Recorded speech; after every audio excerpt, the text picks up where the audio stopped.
ABC Sport.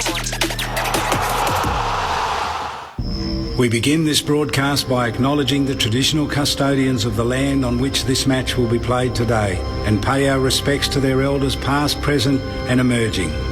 We extend that respect to Aboriginal and Torres Strait Islander peoples listening.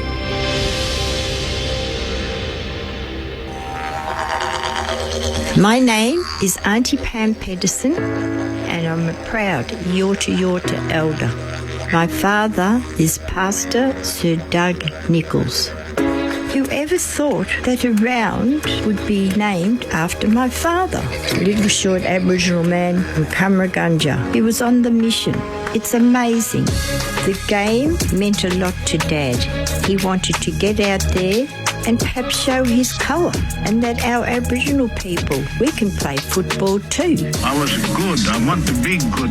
Not that I was that good, but this is my own thing, dominating my mind that I was their equal. Each year we learn, not only our people, but non-Aboriginal people as well. When I'm sitting in that grandstand and I see all those people on the big cheer when they run through that banner, isn't it wonderful? It's important to me. If I can talk to our boys, I say to them, you're going out there playing for community, but think who you are, and you run out there and you feel proud. They're such stars. Rioli with some magic, the check side finish. He seizes the moment. They're so brilliant in how they're quick thinking. Follows up, sells the dummy, Wingard for an early goal of the year. So fast down the ground. Hand pass stolen by Bobby Hill. One bounce at 40, one bounce at 20, and he goes. You're not allowed to have favourites. They're all my favourites. I just think they're wonderful. Outside of the boot, Ash Johnson, don't tell me. Arms outstretched as he turns to the Collingwood faithful. You know my name now. Grandstand AFL, the 2023 Sir Doug Nichols round. To have this round named after my father, my goodness, I mean, how wonderful is that? AFL.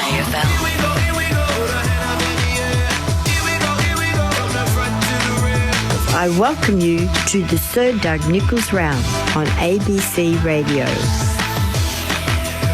Yorta Yorta elder Auntie Pam Pedersen, who provides the narrative for the round in which is named after her father. Hello, welcome to Grandstand AFL for Sir Doug Nichols round. A rivalry that has lasted throughout the generations. When last Collingwood and Carlton met in round 23, it was a 1-point margin. The Pies marched on into the finals. For Carlton fans, it was another heartbreak in the search for a return to September. So how do they shape up for a sellout match in the middle of May? Collingwood are flying on top of the ladder, looking to chalk up another win. And the Blues, well, they need a circuit breaker. Can they find a statement win against the odds? Are they good enough against the black and white army? Hello, welcome to Grandstand AFL as round 10 of the AFL continues. It is Sir Doug Nichols round. I'm Matt Clinch at Grandstand AFL. There is a late change for the Magpies with Darcy Cameron coming into the selected side. Jack Ginnivan is the sub. And as was forecast by Michael Voss, George Hewitt will be the sub for the Blues this afternoon. It's been a cool morning in Melbourne. Temperatures just over 10 degrees, but the good news is we aren't expecting too many showers, if any, throughout the match. So fingers crossed we'll see the best of what Collingwood and Carlton can offer in a rematch to round 23. Corbin Middlem has to call the action alongside me. Great to see you, Corby. It's been a big weekend and we're finally at one of the matches of the round. I cannot wait for it. I've been looking forward to this game since we left the last one at the end of the four quarters, round 23 last year, as the curtain came down on the home and away season and Carlton's season, period. It was an amazing afternoon at the footy. If you were here at the G, if you were watching at home, following along on the radio, whatever way you're able to take it in, you can't sort of... It's not soon forgotten is what I'm trying to spit out. They kicked 8 goals, Carlton, in that third quarter, which I feel like has sort of been lost a little bit in the postscript. So 8 goals to 1 in the third term, and then Collingwood came rattling home to kick the last 5, and Jamie Elliott snatched their hearts out of their chest right at the death to eliminate Carlton from the finals race. So just a pulsating afternoon, one of the best afternoons, and we're lucky enough to come here just about every week, Clinchy, that I've had at the G. And fingers crossed we get something half as good this afternoon. Our number one draft picks are here and ready to go. A man who still has the Blues close to his heart. What does it mean for Carlton this afternoon? Mark Murphy, welcome to you. Yes, thanks Clinchy, thanks Corby. It was an awesome event last year when we watched these two clubs go head to head. Not for the Carlton people, obviously, but it it'd be interesting to know whether we've got Brad Lloyd coming up, whether or not they've drawn upon the mistakes or the last game of last year and learn anything from that, or is it too far into the new season where they just worry about getting their own game going rather than worrying about what Collingwood are going to do? But yeah, it's always a big day playing the MCG when you're playing against the big sides like Richmond, Essendon and Collingwood. And Collingwood obviously sitting on top of the ladder at the moment, and a lot of questions about the Blues and where they're going. So it's going to be a really interesting afternoon. And alongside Murph, Brett Delidio did his best. Sarah Ferguson last week asking all the questions that Carlton fans needed to know. Now he gets another look at the Magpies this afternoon. Welcome to you, Lids. Thanks, Clinchy. Good to be here again, boys. And be putting them straight under the microscope again if they don't perform, and I'll be looking out for it all day today, Murph, that's for sure. But no, I enjoyed last year, just to echo what Corby said. It was a fantastic game, one of the best I have been a part of since I've been sitting in this chair. So hopefully we get the same thing. And I said this during the week on your show, Corb, that I feel like it's a bit of a free hit for the Blues. They can just come out, swing, and see how they can go against one of the best teams in the comp. But tell you what, they're going to have to be at their absolute best to knock this Collingwood side off, because they're in red hot form at the moment. It's a week in which the Carlton captain fronted the media, trying to appease the fans who are looking for some results in recent weeks. And we can head straight down into the Carlton camp and welcome Lauren Borden for the first time. Thanks, Clinchy. I'm down here on the boundary with head of football at Carlton, Brad Lloyd. Like Clinchy just mentioned, there's been a lot of talk of finals, and there's always pressure on a club like Carlton. It seems to have been really ramping up the last few days and the last couple of weeks. What's the build-up been leading into this week? Yeah, big build-up. Look, early in the week, I guess a little bit of digging deep and really, I guess, investigating where we need to grow and improve. So, good start to the week from that point of view, and we've built up as the week's gone on. So everyone realised it's a massive clash, always is, against Collingwood. So ready to go.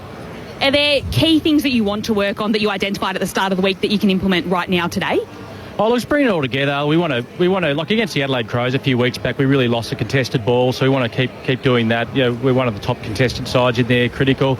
We want to defend well, and just our efficiency's been a bit off at different times. Like, it's really moments in games. So I think 5 minutes to go last week, 6 minutes we were in the game. I think we were up, so not a lot in it, but we need to finish. And looking at teams like Adelaide and Brisbane and the Western Bulldogs, teams that you have gone down to, were they the types of sides that at the start of the season you wanted to be beating? Oh, look, we're certainly competitive, but, we want to win those games for sure. And, we think we're good enough to do that. But, we've just been a bit off in our form. So those things I mentioned earlier, we need to get that together and do that pretty quickly.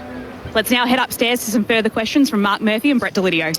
Brad Murphy, as head of football, what are you coming to the ground today wanting to see from the team? I know everyone's talking about ball movement issues and the fact that you're not winning games, but what are you, as head of football, looking to see today? Oh, look, there's a fair bit of commentary the weekend, Sunday, Monday, so it's really probably just more of a composure thing, making sure everyone stays united, sticks together, works on the right things, and I thought Bossy was outstanding early in the week with his leadership and bringing the group together and what he did, and then we got back to work and had a really good week on the track. And so really, from my point of view, it's making sure everything's stable, our routine's there for the week and everyone's prepared and ready to go, and I think we've done that. We come in with a pretty healthy squad. Good to see Jordan Boyd come back from a fair while out with his foot, so I think we're pretty healthy. So I'm really comfortable with their preparation. And with 10 weeks into the season, obviously, do you draw upon lessons learnt from the last game of last year, or has that just been put to bed over pre-season and worry about the process that we've got currently before us? Yeah, look, we dealt with that at the end of last year. It was a pretty devastating way to finish, but we dealt with that. So look, we've probably been more addressing sort of certain issues as we've gone on, but it's just bringing it all together. So look, we know it's going to be a huge game. We see it as a great opportunity for us today. So last year we sort of covered that off a while ago, but we're ready for the clash today. Brad, I ran into Matty Kennedy the other day just at the supermarket, would you believe? I think his girlfriend lives not too far away from where I live, which is great, but he said that you guys feel like that your best footy's not too far away. Do you echo what Ben was saying?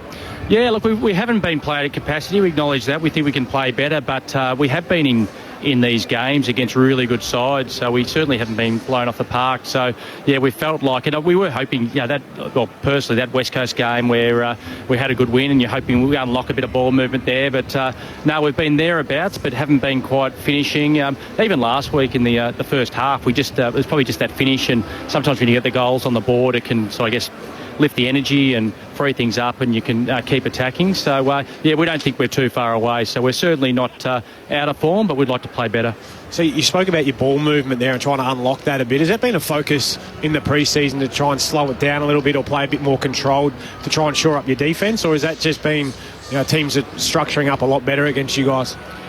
Oh, look, it's probably just been a bit of execution, like hitting targets at the right time and taking the right opportunity. And sometimes it's taking the easy option, giving the handball off to a player facing forward. So it's been more the execution than the speed. But sometimes when you hit that right opportunity, like you used to do, Murph, pretty regularly, that opens up everything in a way. Then all of a sudden you get overlap run and can really attack. But there are going to be times where you slow up and wait for the defence to set up and maybe take a long down the line kick. So there's a bit to it. Brad, it's Corbin Middlemass here. I was interested to hear Craig McRae say during the week he's going to show some highlights to the Collingwood players about the last time they met, as much not just to remind them of what happened, but to be ready for what Carlton are going to bring. And Murph asked you moments ago about whether you're actually going to lean into that. Do you get the sense from the 15 guys that were out there last year that it stings a bit, that they feel like they owe Collingwood something?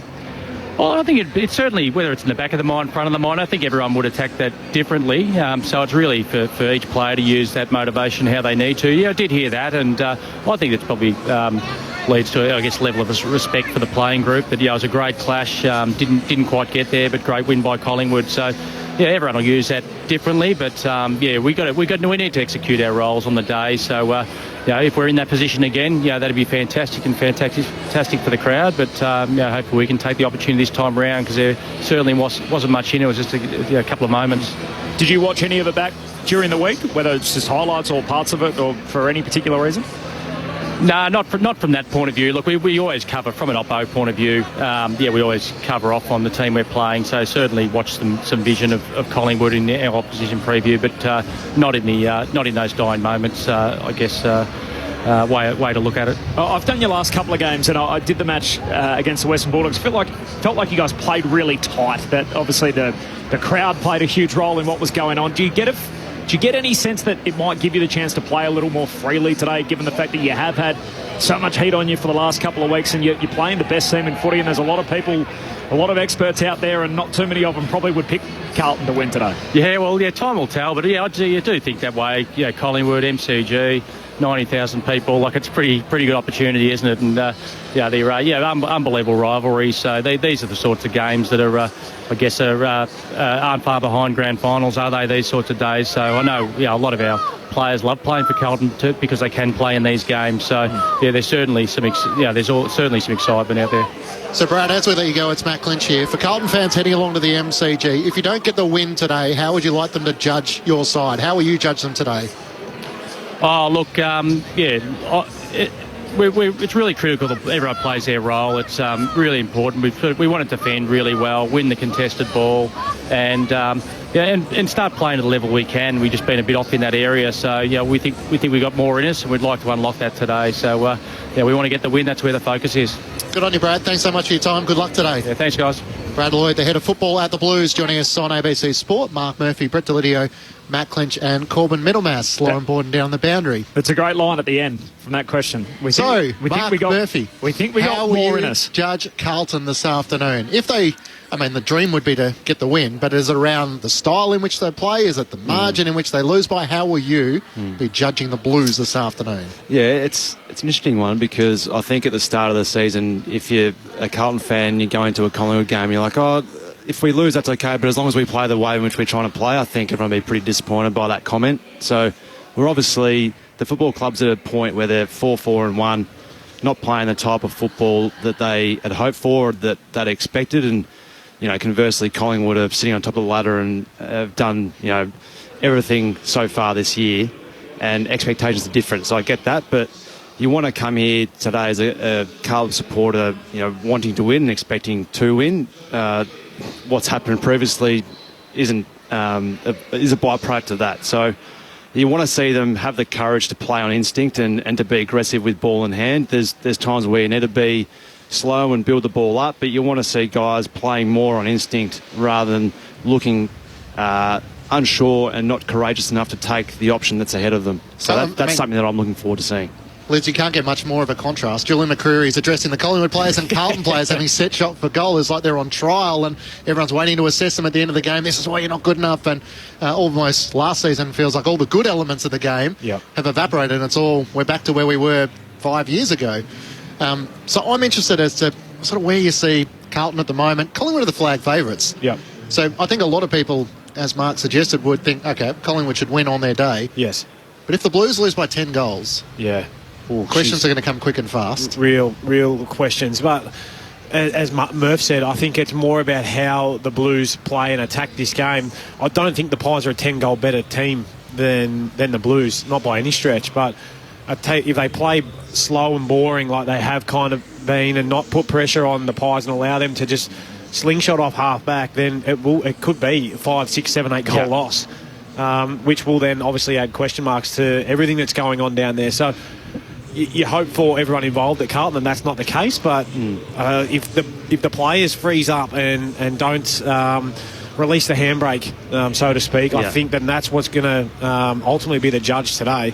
Be brave, take the game on, but it's really hard to do that when the pressure's on and it's mounting. And I can't wait to see Harry Mackay get a set shot and to see what happens, because if he kicks it, I reckon you can almost see the whole team be like, oh, we're away here, we're okay. But if he goes back and misses it from a relatively easy one, you watch everyone clamp up. It'll happen.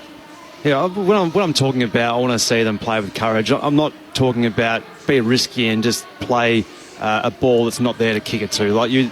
It's more first instinct. That's the right one. Go for it. Back yourself in. Be courageous with the football in hand. You can play quick without playing with risk. Yes. So I just feel recently, and for most of this year, I don't know, a couple of games have not wanted to take that risk and taken the easier option, which is the wider one, the slower one. Against the good sides and against Collingwood, if you're going to go quick and be risky all game, you'll get smacked anyway because their pressure's so good. You need to be smart about the way in which you go about it. You can still play quick without playing with risk. So it's easier said than done against a good side, but you want to see them looking for that opportunity. In an environment where there's so much pressure around AFL footy, how enjoyable, how much fun throughout your career was it as it appears at Collingwood at the moment? It looks like it's just the best place to be. They thoroughly look like they're enjoying their footy, and winning does that. But they're also playing a brand that allows them to enjoy their wins as well. That it looks fun to be involved in their wins. Sometimes you can play in these hard-fought, scrappy wins that you're just like, the other team probably could have won that game. Whereas these guys just. They thrive on coming from behind, but then they put the foot on the throat when they get their opportunities as well. So, yeah, you're right, Clinchy. It just looks like an enjoyable place to be, and that's ultimately comes down to their senior players, but the coaches and coaching staff. Is it player group culture related, or is it coach giving the freedom to express yourself and play, knowing that if you make a mistake, we're not going to be whipping out 15 edits on Monday morning? Oh, the coach sets the scene. I think you can do all you want as players, but if the coach isn't pushing you in a certain direction or isn't giving you the opportunity to express yourself as an individual, then you're not going to do that. So it certainly comes from the coach and coaches as well, and then it's your players to be on the same page with your coaching panel. But football's not that easy. It looks like it's pretty easy for Collingwood at the moment, and we're seeing all the fun side of things, and that's a byproduct of doing all the hard work as well. But I think it's also, when you say it's a coach-driven, yes, that is, but it's also the respect of your teammates. For someone like, and we mentioned him last time we did Collingwood, Bo McCreary, does all this hard stuff, doesn't get a heap of the footy, but they would be rewarding that internally to say, well done. So, and what you do creates opportunities for Jamie Elliott, for all these other forwards. It's that internal support and drive that will ultimately keeps this side saying, well, you know what, I'm not going to let my teammate down by not chasing, not tackling, not smothering, and that's what keeps them competitive. And you hear that by the way in which they all speak, and Nick Dacos is certainly on that level. When I heard Nick speak about the ability to play the way he plays because his teammates sacrifice for him. Yes. So he's got a great understanding of the players around him who are enabling him to play the way in which he does, which then makes Collingwood a better football team because the ball in Nick's hands is better than someone else's. So let's try and get the ball in his hands more so than others, and others are going to block and create space for him. That's all I'm trying to do in this team. I'm just trying to sacrifice a little bit of my game, Murph, to make you and Libs shine. And put a block on be the best again, will you? Be the best version of yourselves that you guys can be. Well, I appreciate that. So thanks for that, Corbus. Cuzzy used to... Cuzzy used to say the same thing about Rowan Jones. He goes, I couldn't do what I do without Rowan Jones coming from half forward, picking up my man, taking him. That's all the good sides. They sacrifice, they let the good players play and do what they need to do. Kane Lambert used to do it for Dusty in the midfield. You say, you go and do what you do, I'll cover you, man. Do all the hard stuff. Actually takes me back to when I played against West Coast, and I was tagging Juddy in the first quarter. It was my second year, and I had the job on Juddy, and it was against Kerr, Cousins and Cox in the ruck. So it was going to be a tough day, and I had the job on Juddy. Did pretty well around a couple of stoppages, and then got off the chain and started to try and get loose myself. Adam Selwood came and picked me up, and Juddy just went 50 metres away. Lost the tag and had 3 or 4. And I was like, oh, I'm not going away from Chris Juddy anytime soon. But that's because he just had trust in his teammates to come and pick up the role and allow Juddy to play the way in which he was best suited to make West Coast a great football side. So the best sides do it the best, obviously. They know what works for them. They sacrifice for one another, and they communicate well, where the guy who's blocking or sacrifices himself gets put up in lights because of it. It's the selfless nature, isn't it? And Collingwood had 17 more tackles than GWS in the second quarter. I think that's the biggest differential so far this season. So that's why part of their on top of the ladder DNA is that they're building this environment where it becomes contagious based on bringing in everyone into the roles and into the game, which is just what we do here at ABC Sport. Oh, correct. There'll be kids out there, Murph, listening to your analysis there and thinking, did that man on the radio just say that the West Coast Eagles they're a great team? And what sort of year are they speaking about back when the West Coast Eagles were a mighty power on the competition? 2004, 2010, they were unbelievable. How the mighty have fallen. So just on that, it's a barnstorming 54-point lead Hawthorn's way early in the third quarter. So the Hawks 12-6, 78 to the West Coast Eagles 4 straight 24, in which Dom Sheed has 2 of their 4 goals. And Hawthorn are feeling like everything looks a bit better with Mitch Lewis with 3 and Jacob Kaczynski with 2. 18 scoring shots to 4 halfway through the third quarter, and they're 54 points behind. The West Coast Eagles, who are as good as any team in the competition over their existence in 30 years, and they can't get a lick on the team that's won one game. They've kicked the stumps over there, haven't they, I think? Don't want to play. Just before we move into the Collingwood side of things, I just want to ask your view on how Paddy Cripps kind of handled the week, Murph, because he sort of fronted up on the Tuesday. Yep. All the newspapers are hoping that he's going to say something that gives a headline as to clubs in crisis. Bruce Matheson's lit it last week. What can we ask Paddy that's going to put him on the back foot? It's a path you would have walked a few times. How intimidating is it to front up to the media hoping that you can appease the supporters and reset everyone else about what you're trying to achieve this season? Yeah, unfortunately, I was there a number of times, and he had to come out and speak because things haven't been going too well for him. But actually, it was the first time I've watched a press conference for a long time, and it was 12 minutes, and he didn't slip up once and was stood there and copped it and said, yep, look, we haven't been good enough, but we're not far away, and we're working hard to try and rectify things. And I know I'm obviously a Carlton person, but I know Patrick Cripps and the type of players and leaders that they've got that football club. They're as hard at working as anyone, and it's not quite clicking for them at the moment. And you can come out and say all those things, and the fans and some people will pick it apart and go, oh, he's saying the right things, but they don't show it. But what do you want him to come out and do? So I think he came out and addressed all the questions really well. And now it just comes back to Paddy going out there and playing the type of football that he's played for a number of years. But at the start of the season, he was on fire. He's had an average couple of weeks, like most of his teammates.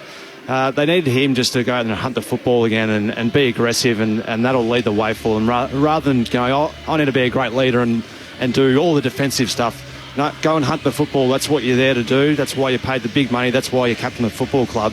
Get back to just playing with your one would be that contested beast around the stoppage and set the scene for your teammates. So would you suggest then that they're too reliant on Pat playing well for them to get the result? Because I would suggest that he played well early, they win. Now that he's had a bit of a form slump, it's not a slump, but he hasn't been as dominant as you'd think, they haven't performed. Are they too reliant? Well, they're probably too reliant on some of their big stars to dominate to win at the moment, and that's because they haven't been playing well enough as a team. I think last year as obviously Paddy Cripps winning the Brownlow and Charlie being Coleman medalist, but there was other guys who were terrific as well. Off the back of that. Do you need your leaders to play well? Of course you do. You need them to to play really well and set the right scene. But it's always your bottom six. It is, and that's where the uplift comes, and that's why Collingwood have become a really good football team, because their bottom six is significantly up their game. That's probably the challenge for Carlton where they're sitting at the moment, but then it's across the board for them to play more hungry, more courageous with ball in hand. It's interesting, Adam Chera's numbers have been really impressive. He only got 25% midfield minutes last week off the back of 3 consecutive games where he got 30 disposals. And you look at the output of George Hewitt and Matt Kennedy, both numbers have been down. Hewitt finds himself as a sub this afternoon. So there's some questions around the way in which Carlton are trying to play and their endeavours to try and execute it. If you want to get in touch with us on the SMS, 0437 774 774 is the SMS line into the commentary box. A chance to head inside the Collingwood camp. A short time ago, we got the chance to catch up with Justin Lepage, and here's with Lauren Borden. Thanks, Clinchy. I'm down here with Justin Lepage, Collingwood assistant. Thanks for joining me ahead of such a big game. Collingwood is always one on the calendar that fans fixture in and they circle around. Added its Sir Doug Nichols round. Can you tell us a little bit about what the build-up's been like this week? Oh, well, obviously, apart from the being Sir Doug Nichols round, which is obviously a really important part for not just our footy club, but obviously the AFL and Australia's culture. It's really important. We've got some wonderful Indigenous players playing today as well, and Ash and Bobby, so it's big for us, and it's even bigger for them. But other than that, it's a normal week of meetings and training and all that sort of stuff. It wasn't so normal the last round of last season, the game of the season when you beat Carlton. Can you just tell us, Craig McRae said that he was going to show that to the players again. What was the reaction like? Yeah, I guess so. The history of the club, what Craig's very good at is drawing on the spirit of any particular game, and obviously the history of these two clubs, and win-loss sit very close together. I think we marginally might have them maybe by 1 or 2 at the moment, but really touched on that and how important that is. So that was really it as far as the build-up. Craig McRae's been very good at pulling the club together, whether it was Mother's Day last week or, really looking at that family aspect. What did he draw on this week? Just really the history between the two clubs. That was the main thing, and it dates back well before Craig and I as well. I mean, this club's bigger than the guys that are currently there at this point in time, so it's a good history lesson for even guys like myself that don't know much about it. Let's head upstairs now to some further questions from the box. Justin, Mark Murphy here, mate. Obviously, Carlton have been under the pump for probably the last 2 or 3 weeks. You talked about Craig McRae going back and looking at that last game from last year. Do you sense that they're going to come out really aggressive? Is it, just worrying about what we do best, or is understanding going, well, you know what, we ended their season last year, we didn't allow them to play finals, we know they're stung, just be prepared for a really physical contest at the start of the game? Yeah, I guess emotionally the game might be a bit similar, but it's funny, statistically, I think it might be very different. I mean, we got smashed from stoppages and scores from stoppages in the last game, and we had issue with stoppages the whole year, let's be frank, last season. But this year we've improved that particular area, and Carlton have dropped off a little in that space. Who knows? So it may be similar today. Every game's so different, but yeah. So we look at all 3 phases of the game clearly coming in. There's nothing that we miss, and then from there you're looking at the small moments of momentum. Like at this point in time, third quarters, we're sort of giving the opposition a bit of momentum back. So how do we manage those moments? So all those little touch points we always go through as well. And Mason Cox had probably his best game of his career last week. I thought he was fantastic. How's the strut been around the football club this week? It was quite significant enough for the game last week when I watched on. Yeah, he doesn't need a lot of evidence to get a strut on, Mason. A bit like I coached Brett Delidio once. He was very similar like that as well. But no, I love Mason. He's a brilliant bloke. And as I said to Darcy after the game when we were sitting back watching Mason gracefully strut around the MCG, he happened to say, well, I'd rather him like that than the other version. So I think we love it when he's all up and about. The Magpie Army love it when he's up and about as well. And Darcy Cameron's listed as the emergency. I can see him warming up at the moment. He's sub for today's. Is he going to be aimed to come on a particular time, or is it just more wait and see? Oh no, he'll start on the ground today, and he's starting. He'll start on, and Jack will start as sub. We're a bit unsure just with the health of a couple of our players throughout the week, so we had to make that call a little later in the week. Okay, so it's been a tough couple of weeks with the flu running through the camp. How is everyone going? Obviously, a few guys going down. The training loads, have they been adjusted as a result? Yeah, a little bit. It's come in fits and spurts for us. I think last season when this happened, it happened in like literally 2 weeks, 2 or 3 weeks. And everyone basically had it between, I think, around sort of 7, 8, 9. And this time it's sort of been 1 or 2 guys per week. So it's been a longer management with that. I think every club goes through it. We're not the only ones, by the way. But it's been a bit of a different blend where it's just every now and again 1 or 2 days guys are missing and we have to sort of wait on them towards the end of the week. So we saw this week, it's Corbin Middlemass here, by the way. Justin, appreciate your time. So we saw Jack Ginnivan and Ash Johnson both training by themselves later in the week. And they both got up okay? Yeah, they're the two that we're discussing, and yeah, they were fine. So they did a bit more work yesterday on Saturday, which you don't normally do in a captain's run, but we just wanted to make sure they get a bit of a blowout, and they pulled up okay and not worse, which they did. They felt fine, and they were both at the tail ends of it, so that's a good thing. The other one I'm sure you love is when people say, oh, are they peaking too early? Which I don't know what necessarily that means in footy, and whether are you meant to slow down, or I don't know what that looks like at this stage of the season. But how do you manage that internally? So you're off to such a good start, you're playing great footy, it is a long season. How do you blend all those elements together? It's a good question. There is something to, I don't know if the word peaking too early is the right phrase of it. I remember when we were at Richmond in 19, we didn't make a change, I think, in most of the season, finished on top. And I think, yeah, there was nothing new coming in through the team, no changes. And I think we become a sitting duck by the end of the season. I felt Dimmer felt the same. And whereas the other seasons, like Jack Graham coming in last, Jacob Townsend 17, there were some things that were changing and evolving as the season went on. I think you still need to do that to some level. You just can't keep rolling out the same game plan and the same 22 every week, that's for sure. Collingwood's head of strategy, Justin Lepers, is with us on ABC Sport. Justin, just thinking back to Julian McCreary addressing the Chargers last week, could you see your former coach Lee Matthews going with that? And is that sort of creating the fun and the vibe around the Collingwood change rooms? It's probably a good indication of how times have changed. I mean, Lee would not have done that. Lee was ahead of his time in a way where he allowed players before the game to sort of behave how they wanted to. I remember, I'll go back to my very start with Robert Walls. You had to play with your socks up and your shirt tucked in. Nigel Lappin, as soon as the siren went, he'd untuck his jumper and put his socks down, literally as a siren, when he hated playing that way. But they were almost the rules you had to play in 30 years ago. But 30, 40 years ago, but now it's very different, and it's got to the point that players like being relaxed before the game and really, sort of crank in the last 15 minutes. So in the footy club cultures you've been amongst, I mean, we've been debating this week if you compare Collingwood and Carlton, where does the winning versus the fun sit? Does the fun bring the winning, or does the winning bring the fun? Do you have an insight into that? Yeah, it's a good question, because I think you need both.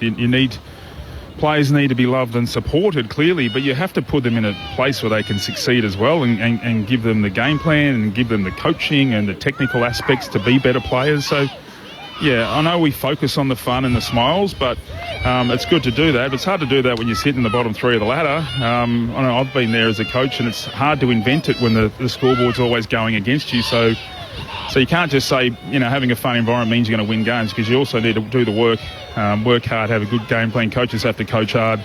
Players have to be committed to their craft as well. But it's just working out the balance between all of it. And finally, is there anything particular for Patrick Cripps and Charlie Curnow this afternoon? Yeah, we always have, what ifs, I guess. You always want to set the game the way you want to set it, and then have a look at it. If it is a tag with a Cripps, it's usually around a stoppage. It's not normally in general play, but it's someone around his back to nullify his clearances, so that may happen as the game goes on. Oh, I can just hear all the kids behind you, Justin, yelling out Guinea. Is there anyone's name who gets shouted out more than Jack Ginnivan's? Yes. Endakos? Yes, Endakos. That's about it. I just wanted to ask you about him, Leper. I mean, Nick Dacos is having such an incredible season. It feels like Jordan De Goey is not getting probably the attention he might have in recent seasons. How highly have you rated his clearance and contest work? Oh yeah, he's been incredibly important for us. It's probably a good sign of your footy club that a guy like Jordan doesn't get mentioned on a weekly basis. In most clubs, he'd be your number one player and he'd be leading the headlines. But I think Nick's just had such an outstanding year for a second-year player also. I think that sort of added to it, whereas Jordan's been in the system a lot longer. He probably doesn't get the external accolades. As always, Leper, we love your insights. Thanks so much for your time and good luck today. Enjoy, have a good call. Justin Lepage joining us on Grandstand AFL in the lead-up to Collingwood and Carlton from a sold-out MCG as round 10 Sir Doug Nicholls round of the AFL continues. A couple of moments ago, the Blues made their way out onto the MCG, and Collingwood are just breaking through their banner at the moment. It was great to see Yorta man and the first Indigenous Australian AFL umpire, Glenn James, OAM, was out in the middle as well to present the umpires with the footy. The Sir Doug Nichols round honoree and part of the occasion here at the MCG. So we've heard from both camps, the Collingwood and the Carlton camp, as to what might come this afternoon. Chance to look at further depth on what Mark Murphy and Brett Delidio are thinking will decide this match on Grandstand AFL. Yeah, well, hopefully we don't have to... I'm just going to go back on what Lepper said, and I can clear that up for everyone who was listening. I did not strut one bit when I was down there at Richmond. We want to go back to that. We want honesty in the box here, Lids. Yeah. I'm not sure you stopped when you left Richmond. I think that's more the... in fairness, I think it's sort of continued past onto the Giants, onto ABC Sport. 15 love. Yeah. Well, fair enough. I'll stop. You go, Murph. He's cracked the sets. Well, I'm looking forward to seeing what happens here in the first 5 minutes, because Carlton have been copying it for 2 or 3 weeks, haven't they, Lids? And probably fair enough too, but against the arch rival coming here, wouldn't be surprised if there's a heavy tag on Nick Dacos to start. Who, though? I don't think anyone can do it. Cottrell might do it. Okay. Off a wing. And then off a half-forward flank, maybe Ed Kerno might take that role. So they've got some guys who are aerobically gifted enough to keep up with him. I think Nick Dacos has certainly got the tricks as he's already displayed so far. But I feel the heat's going to be on in this one early. And I think Collingwood are expecting it from Carlton, because they've been knocked from pillar to post in the last few weeks. And to come out here against the arch rival, the MCG, would be 85,000 probably plus here, and majority being Carlton's home game. I just feel it's going to be on here to start the game. Yeah, I hope that they just come out and play not restricted. I think that's the key for mine, and they put a heap of pressure onto Collingwood. They allow Collingwood to get their game up and going, which Collingwood are the best at being able to do that. Then it will be a 4 or 5 goal loss at the end of the day. Yeah, and it's going to be difficult for Carlton to play that aggressive ball movement style, because Collingwood defend the ground better than anyone. So how do you beat Collingwood? Is it based around pressure? Is it based around beating them at clearances and creating some problems in their forward 50? Well, that's where Carlton were at their best last year, was scoring from stoppages, and they've been average at that this year. It's certainly been their one wood over the past 18 months, and they've gone away from that, but they haven't hit the scoreboard, and their midfielders haven't really hit the scoreboard so far this year enough. So their midfielders need to get hard forward and kick goals, but they also need to win the clearance battle and give their forwards first opportunity against the Collingwood defence, because if Collingwood are allowed to get numbers behind the ball and set up, and that's when they're at their best, Collingwood. They run in numbers. They use the ball so well out of defensive 50. They've got probably superior pace through the midfield compared to what Carlton have.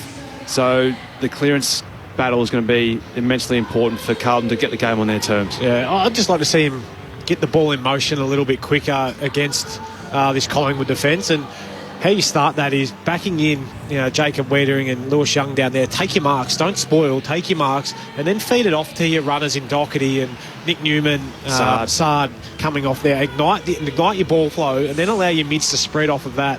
At the moment, they either spoil or they take a mark and they go short, and they pull back off the mark and they go short again.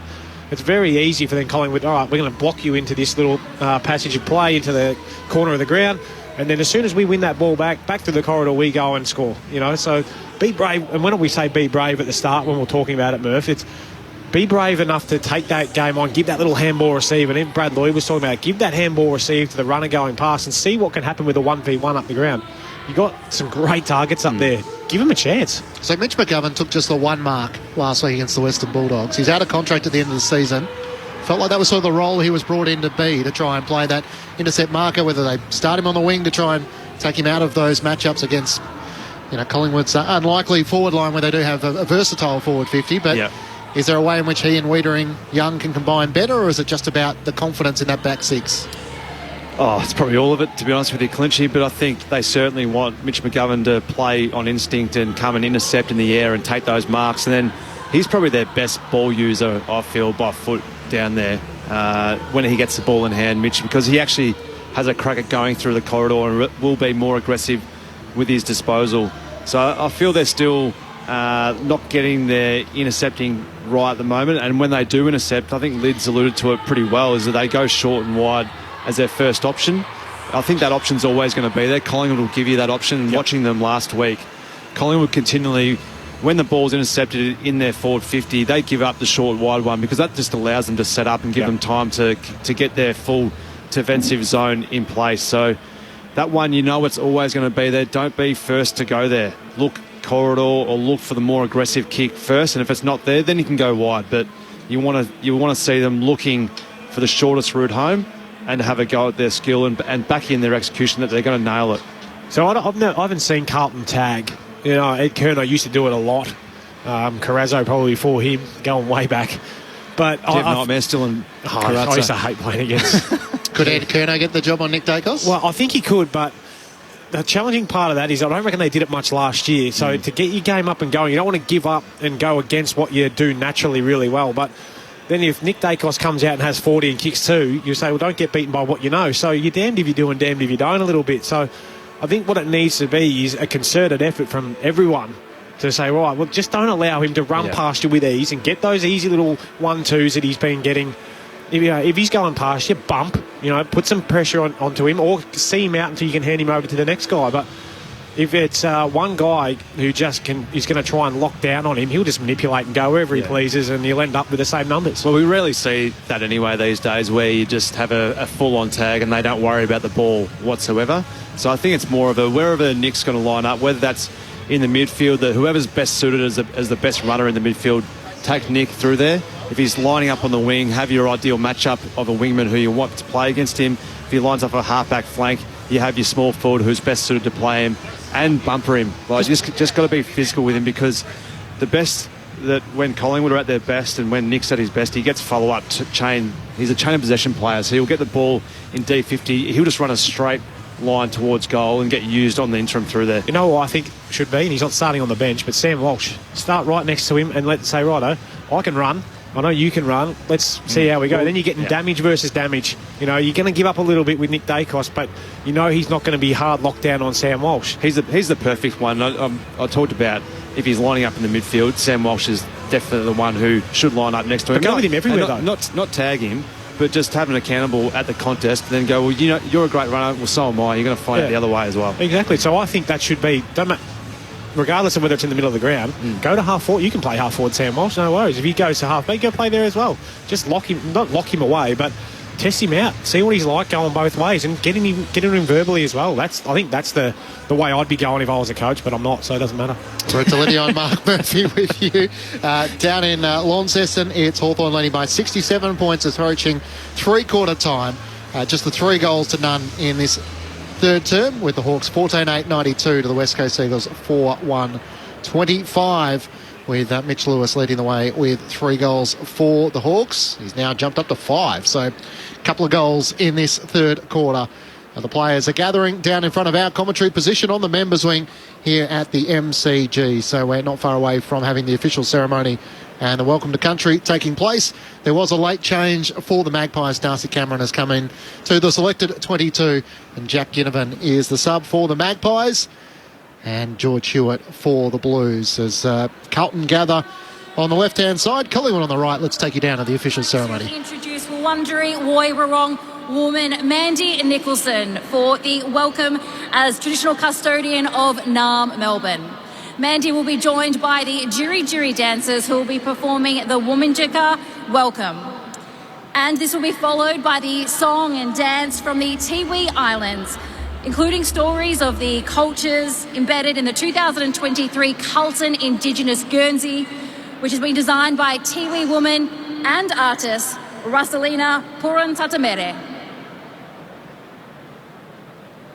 Biladun yan wangat naranik Mandy, Wurundjeri Willamik, Wurundjeri Balakut, Wundanai Murabdalada Birarang, Wundanai Kiripik, Wundanai Bubup Nakwarenik, Balalal Ba Gugung Nugalik, Ba Bikut, Bikdui, Banyabik, Murnmutbik, Wurawurubik, Ba Darangokbik, Ba Bunjalal, Willamu. We are here today to celebrate First Nations' contribution to the AFL game from its origins of Marngrook right where we stand today. And I also welcome our Tiwi Islander brothers and sisters dancing on country today. Thank you. Wurundjeri, Wurundjeri ao Naramu. Wurundjeri, Wurundjeri ao Naramu.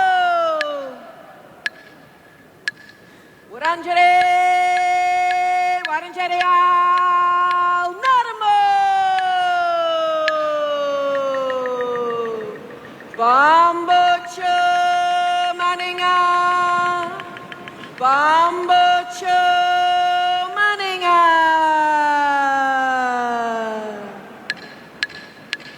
Wanganino, tula pagaro. Wanganino, tula pagaro. Ngagaje, ngagaje, ngagaje, ngagaje. Wanganino, tula pagaro. Wanganino, tula pagaro. Ngagaje, ngagaje, ngagaje, ngagaje.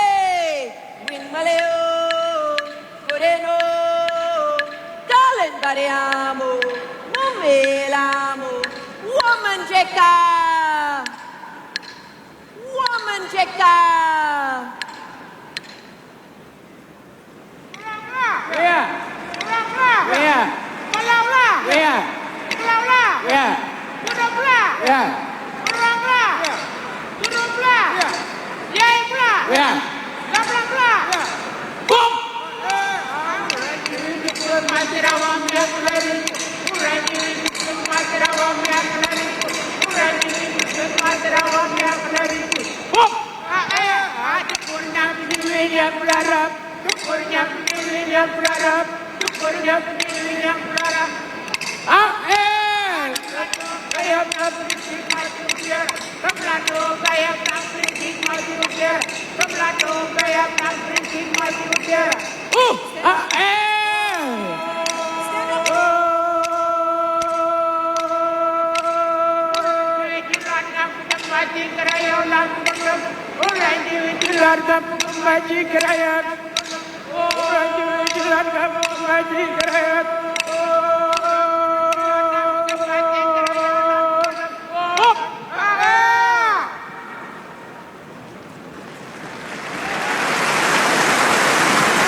So Mandy Nicholson with the welcome to country, and then the cultural dance from the 6 women on the right, including 2 youngsters and the 3 men on the left-hand side in front of a sold-out MCG. You could hear a pin drop as that took place, and it provides the atmosphere and the environment for Sir Doug Nicholls' round. And just the thanks from Jesse Motlop coming across for the Blues, and they'll go through their preparation in the lead-up to the opening bounce. Back Glitch and Corbin Minimas to call all the action. Lauren Borden is down on the boundary. Mark Murphy and Brett Delidio are your experts on Grandstand AFL. The jumper for the Carlton Football Club you heard there as part of the intro. So the traditional Tiwi culture represented the Gulama ceremony. So we just saw part of it play out in front of us. It's so good to see the Tiwi Islands culture represented on a jumper of one of the AFL teams. It's such a rich history and the link obviously with Australian rules football. This is a community of around 2,700 people and have produced 3 Norm Smith medalists. So Morris Rioli, Cyril Rioli and of course Michael Long 30 years ago. So Russi Perunatata Mary was the designer of the Carlton jumper. The armbands and the spears are reflected in the design. So the Gulama ceremony is an annual celebration of life represented by the circular shapes which symbolise the ceremonial dancing grounds. The spear and the armband sit proudly across the front of the Guernsey, showcasing the strength and resilience of Tiwi women. So that is the Carlton jumper, which is various shades of blue. They've got the navy shorts on again today. And Tani Jarvis, is the designer of the Collingwood jumper. I actually played a little bit of Tani's video package earlier today on Grandstand AFL Sunday. So Tani Jarvis has designed the jumper. She's a Javankaree Warrawong woman, which is in the southwest of Melbourne. So her mobs use cross hatchings, which is a common technique which they use on tools and cloaks, and that art technique is also represented in the jumper of Collingwood. So if you look very closely on the white part of the jumper where the stripes are, you can see the cross hatchings. There's also circles which represent the various groups in which Collingwood are involved, so represents their supporters, their VFL team, their AFLW side, the netball team, the wheelchair side, the AFL team. So all these circles coming together to representing the people and their stories that make up the Collingwood Football Club. So the toss of the coin taking place. The First Nations players Ash Johnson and Bobby Hill, alongside Jesse Motlop, joining the captains Patrick Cripps and Darcy Cameron, in which the Blues won the toss, and they'll head to the City End in the opening term. Final member of our team sitting in the front row of the grandstand this afternoon is Lauren Borton. Welcome once more to you, Lauren. Thanks very much, Clinchy. Cripps probably made a good decision there, kicking towards the City End. There is a fair bit of a breeze here at the MCG. We know it swirls around a bit, but so far during this pre-match it's been blowing towards that City End. It is pretty cold down here. We're sitting at about 14 degrees and it feels every bit of that. And it's only basically going to get colder. That's about the maximum temperature for today. George Hewitt, as you mentioned, comes in as the sub for Carlton, as we knew earlier in the week. And then the late change brings Jack Ginnivan on as the sub after battling illness, and Darcy Cameron starting on the field for the Pies. It'll be interesting to see how he goes coming back from that left MCL injury. Hasn't played for about 6 weeks now. Thanks, Lauren. Looking forward to your contribution throughout the match. So Collingwood have won 7 of the last 8 games against Carlton. The Blues last win back in round 18 in 2021. And of course, last year's final game of the home and away season, in which the Blues kicked 8-1 in the third quarter. Collingwood prevailed by a point, denying Carlton their opportunity to feature in the finals campaign. The stage is set. Sir Doug Nicholls round of the AFL. Round 10 of the AFL competition. And a chance for Collingwood and Carlton to see where they sit in the middle of May. Here we go on Grandstand AFL. Carlton and Collingwood. It's Corbin Minimas to get you underway. Let's hope we get something as half as good as the last time they went at it. The opening bounce, Mason Cox wins the hit out for Collingwood, but straight down to Chera. Hand pass to Kennedy, the Blues. Handball away to Akers. Shoots a hand pass out wide to Sardo. Crashes with the umpire. Won the footy though. Got the yellow Sharon out to Doherty, and he kicks it into the front half for Kennedy. So Carlton with the first 6 disposals. And Matt Kennedy puts it inside the forward arc for the Blues. Over the top, Silvani. No mark. Falls down to Murphy. Just jams it on the boot. Trickles a kick to side bottom off the back flank. And a hurried ball up to the wing. And Myercheck takes the mark for Collingwood. In front of Weeder in the matchup this afternoon. Darcy Moore's gone to Charlie Curnow. Murphy to Mackay. Hand pass came forward from Myercheck. Gave it away to Noble. To side bottom hard against the boundary. Up towards Elliott. Can't take the mark as Young came in from the side. A chance for Nick Newman for the Blues. Hand passes wide of Sard, who steps it over the boundary line. In front of the Olympic stand. Looks like you're on the money, Murph, with Cottrell going to Nick Dacos. No inside information on that either, Clinchy. It looks like he's on the far side. Shane Warne stand wing. Cottrell v Dacos. Maynard on Silvani. Quaynor on Motlop. Free kick from the ruck throw in. It's against Mason Cox, who started the ruck. Darcy Cameron on the bench, and the free kick going the way of Mark Pitnet. The Carlton ruckman turns, heads boundary side at right half back. He finds Blake Acres, who can chip it over the top, and Paddy Cripps marks. In front of the interchange, a long kick for the Brownlow medalist down to Charlie Curnow. Crashes the pack, no mark. Falls to Silvani. Took a fraction too long. Maynard got him. Ball comes out. Murphy for the Pies. Hand pass to Noble. Away to Mitchell. Shoots a hand pass to DeGoey. Runs, carries, kicks it himself and finds Myercheck, who marks in front of the bench. Another crowd upwards of 80,000 in the G already. Continues to fill up as Myercheck to the top of the goal square. Floats through to Bobby Hill. He's kicked the first of the day. And a dance from Bobby too in front of the cheer squad. As he did last week, he kicks the opener. Collingwood with the first impression. One straight, Carlton yet to score. 2 minutes in on Grandstand AFL. Brett Delidio and Mark Murphy. Yeah, it was a lightning little goal and get on the back. Do you have much depth in Brody Myercheck have on that kick? It just kept travelling. He just snuck out the back on McGovern there, it seems, Murph. Yeah. Good small forward craft. Just a little bit, not concerning, but I would have liked the Carlton midfielders to really press hard. The Collingwood midfielders got out, just got out from that long kick from Patrick Cripps down the line. It was just too easy to work the ball through by hands, and they found an uncontested mark in Brodie Myercheck. They need to really squeeze up and allow no space whatsoever for the Collingwood midfielders to operate in. They just allowed them way too much space there. Mark Murphy with you on ABC Sport. 2 goals last week for Bobby Hill against the Giants to rediscover his best, and on the board here first. Pitnet wins down the tap for the Blues, but straight to Mitchell at Collingwood. Hand pass to Cripps, trying to fend off Chera. Got the hand pass to Maynard, to the back edge of the square for Decoe. Fires it out to the wing.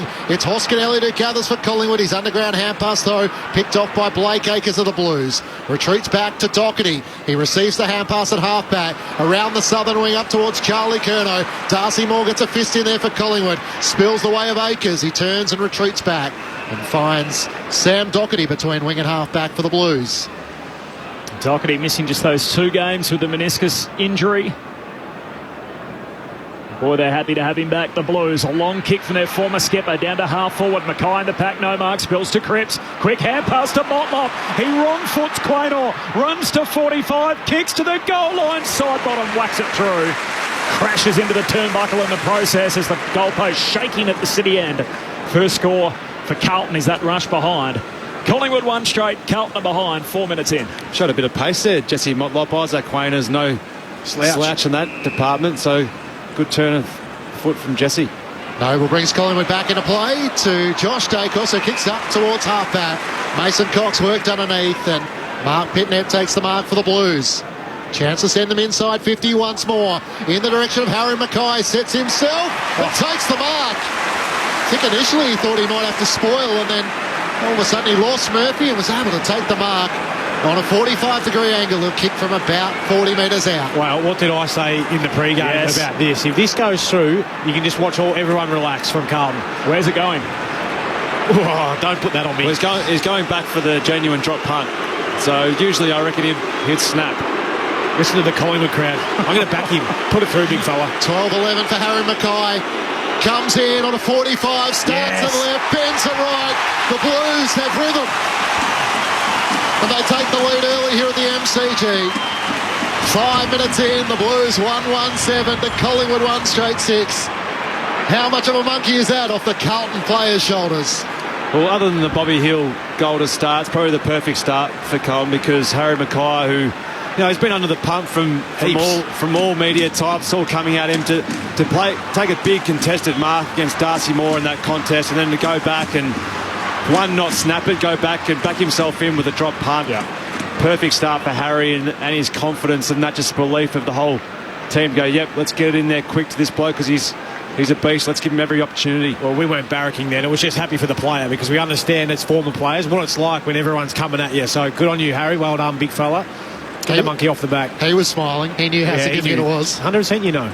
0-2 last week. He's on the board, and the Carlton's first. They lead it by a point. Back in the middle, comes down to Decoe. Gee, spun around a few times in the Chera tackle. Got it away to Nick Dacos. Hand pass to Pendlebury. Kicks Collingwood to centre half forward. An outstretched mark for Adam Chera. A full stretch, leaping up at centre half back. He's got it for Carlton. Probably played his best game for the club the last time these two teams met. He goes short on the 1-2 with Walsh. And then Chera kicks along to half forward. Big Mason, the American Pie, takes the intercept mark at half back for Collingwood. It's Carlton by a point, 6.5 minutes into the opening term. I don't mind the idea of trying to move the ball a little bit quicker, but not to the +1 and Mason Cox sitting there. Into the middle of the ground for Myercheck. Risky kick, he flies over. Mitch McGovern put a knee right into his hip and takes the mark. Flares the kick out on the southern wing, out in front of Josh Dacos. He has space to gather as it trickles away from him. Looks up towards 50. Taylor Adams has space. He marks. Hand passes forward to Hoskin Elliott, running the boundary line to the top of the goal square. McCreary gets rid of Hollands, snaps across his body and misses. The free kick was against McCreary in the eyes of the umpire. He illegally took him out of the marking contest, so the shot on goal doesn't count. Carlton free kick 10 metres out from their defensive goal at the punt road end. Blues by a point. So here's Ollie Hollands out of the back pocket. Long kick to Mason Cox again. Almost took another intercept mark. Spills down Carlton's way, and a pack forms on the wing. Last man up with a footy will be Sam Walsh. Hawthorn narrowly in front of West Coast. They lead by 90 points. 13.5 to go in that game. down in Launceston. From the ball up here, Cox is tackled, dispossessed, comes out to side bottom. He's held up. So that's, what's that, 17th beating 18th by 90 points halfway through the final term. Carlton by 1 here.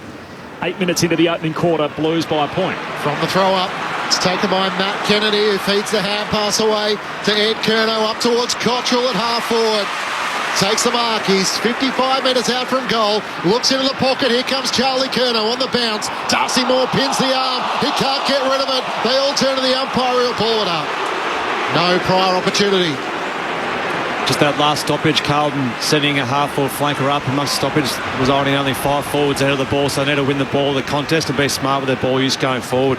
One of the many matchups to look forward to throughout the match. Darcy Moore, the Collingwood captain, on Charlie Curnow. Free kick going the Blues' way. It's in the ruck, and Mark Pitnett will take it against Mason Cox. Kicks it towards Harry Mackay, and peeling off Darcy Moore on Charlie Curnow. Takes the intercepting mark for Collingwood, 15 metres out from his defensive goal at the city end. Carlton by a point. Lays it off by hand, and Nick Dacos short kick to brother Josh.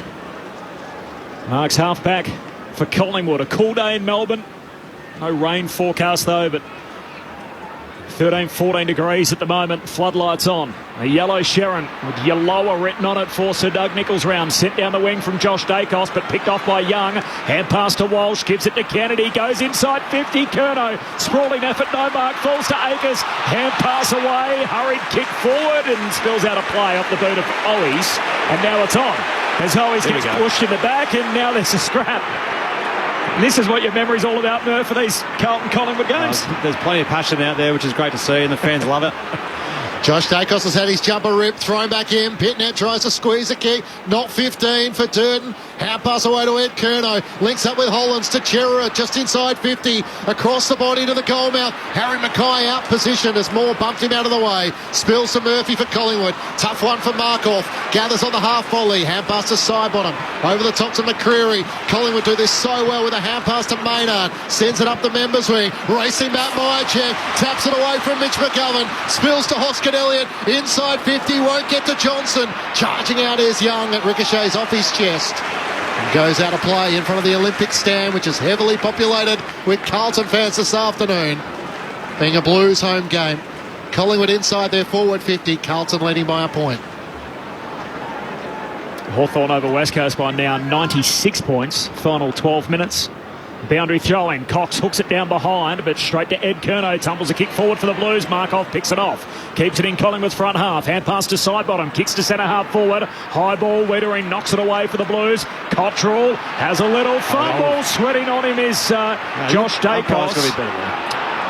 As Cottrell grabs the footy at 1-2 with McGovern. Back to Cottrell. Retreats by hand to Akers. Akers turns and kicks down the wing for the Pies. One-on-one scenario. Mackay got a hand on it, but spills front and centre. The Pies ready to swoop. To Goey, to Pendlebury. Hand pass to Quaynor. Kicks it straight into Cottrell. Lays the smother. Ricochets to Goey. He's tackled. Ball comes out. Collingwood still going forward. Pendlebury inside 50. Johnson. Gee, it came out a few times. The Pies just kept it going forward, and in the end, Ash Johnson marks the surge kick inside the forward arc. He'll kick from 20 out. Yeah, there was nothing really pretty at all about the ball use going forward, but I think it was just Lewis Young slipped at exactly the wrong time, and Johnson had an easy uncontested mark. What a start. Full house at the G. Arch rivals going at it. Ash Johnson swings the lead around. Collingwood back on top. 12 minutes in. The Pies move to 2 straight 12. Carlton a 1-1-7. It's a 5-point lead for the Magpies. 12 gone opening term. You're right, Murph. It wasn't pretty, but it was contested really in tight footy, wasn't it? Geordie to Goey, clean pick up off the deck, but couldn't break through. Good tackle. Then it was just a quick handball to Scotty Pendlebury. You know when the pressure's up, when he's just rush kicking forward, because he's usually the first bloke to put it on a platter and stand around, wait. He just banged it forward, and it was unlucky. Lewis Young slipped over at the crucial time, and Ash Johnson just read it really, really well. And the pressure's certainly right up from both sides at the moment. It's pretty hard to get a good-looking ball at the moment. Sort of hazard balls going forward, and to Carlton's favour. They're actually pressuring pretty well around the contest and around the ground. Mark Murphy with you on ABC Sport. Darcy Cameron in the ruck against Silvani for the Blues. Cameron won it, kicks towards Hoskin Elliott down low, can't take the mark. Gathered by Paddy Cripps, hand pass to Doherty. Free kick for a hold, and it's 50. Going Hoskin Elliott's way. Footy wasn't returned, that will be 50 against Nick Newman. Ollie Hollins. Ollie Hollins it was, and they're letting him know about it as well. Oh, here we go. Another mellow. Nick Dacos is in there. I think Josh is not too far away. I'll lift Mark off as well. As Will Hoskin Elliott has been marched to the top of the goal square. Yeah, young fella just made a mistake there of not getting it back to the player who needed to have the free kick. 50 metres. Will Hoskin Elliott for back-to-back goals for the Magpies. He steers it through. And Collingwood skip out to an 11-point advantage. They're 3 straight 18 to Carlton 1-1-7. Courtesy of a 50-metre penalty. 14 minutes gone. Opening term on ABC Sport. There was nothing... it's a hard one, those ones, because it wasn't intentional, wasn't trying to hold up play. He thought he was going to give it back to someone else and handball the ball to the wrong spot, and then the melee ensued after that. But he'll learn that lesson, though, because I did the same thing as a young player. Gave it back to someone else, 50 metres. You never, ever do it again in your career. So he'll learn his lesson. He's in his first handful of games. So a disappointing result, but the worst part is that they all get in here and let you know about it because it's your stuff up, and they certainly did that, that's for sure. Whose was your... Mine was against Melbourne. Jack Trengove sucked the ball out of my hands when it was someone else's free kick. I was filthy with him. Cost you a goal? Yeah, no, it didn't. It was in the back pocket. Silvani doing some of the ruck work, wins it down for Carlton, but straight to Pendlebury. Hand pass to Degoe. Under pressure, got it out to the goal kicker. Hoskin Elliott laces out Myercheck. Leading from the goal square, thumps it straight onto his chest. And Myercheck can have a look from a similar spot. 25 out, just right of centre. Well, it was pretty clinical from the centre square bounce there. Jordan Degoe involved again, just drawing to and releasing to Will Hoskin Elliott, who was just standing there in a bit of space and hit up Myercheck, who started the game really well. Straight out of the middle, straight onto the scoreboard. It's what they do, the Magpies. Myercheck threads it, and all of a sudden, there's a 17-point gap in the game. 15 minutes in, the Pies 4 straight, Carlton 1-1. Grandstand AFL, Brett Deletio, Mark Murphy. Yeah, a bit of a concern at how easy that was, Murph, and the last couple of goals. There was a free kick and 50 metre, the one before that, but out of the centre and just having no pressure on Hoskin Elliott as he's coming towards, entering the 50 metre mark. I feel like someone's got to be coming off their man to at least force a loopy handball. But it wasn't. It was 1v-none and an easy kicking lane for him to hit Myercheck. Yeah. Well, that's a result of Jordan Degoe just being strong with the ball in hand. He drew 2 to the tackle rather than just backing in the tackle. You need to stand with your opponent and stand in that space and cover off that outlet. Collingwood with 4 centre bounce clearances to 1, 7-5, the inside 50s. Nick Dacos gets the clearance, hand pass to brother Josh. Away he goes with half his jumper ripped. Josh Dacos from right half forward, kicks out in front of Bobby Hill. Can't take the mark. Had Mitch McGovern cold. It spills off his hands. And out of play in the right forward pocket with Sam Doherty taking it over the boundary line. I said I'm not a coach before, but I'd be sending the runner straight to Mitch McGovern and say, mate, stand in front of Bobby Hill, I reckon. He's got you for speed. Not sure that's a good matchup for Carlton fans. Thrown back in. Clears Silvani and Darcy Cameron. Lewis Young over the footy for the Blues. Cameron over the top of him. This is trouble. Not showing enough intent to try and knock it out in the eyes of the umpire. And the Magpies are going to have another shot on goal. And who should end up with a footy but Scott Pendlebury. Yeah, well, it's always a danger sign if you're already on the ground and then you try and possess the ball. You need to try and stand up with the football. Lewis Young was already on the ground. The ball bobbled his way. He's gone to grab it, and that's a danger sign. Scotty Pendlebury and Cove just jumped on top and easy holding the ball decision. Scott Pendlebury out to the right, kicking from 35 metres out for the Magpies. 5th.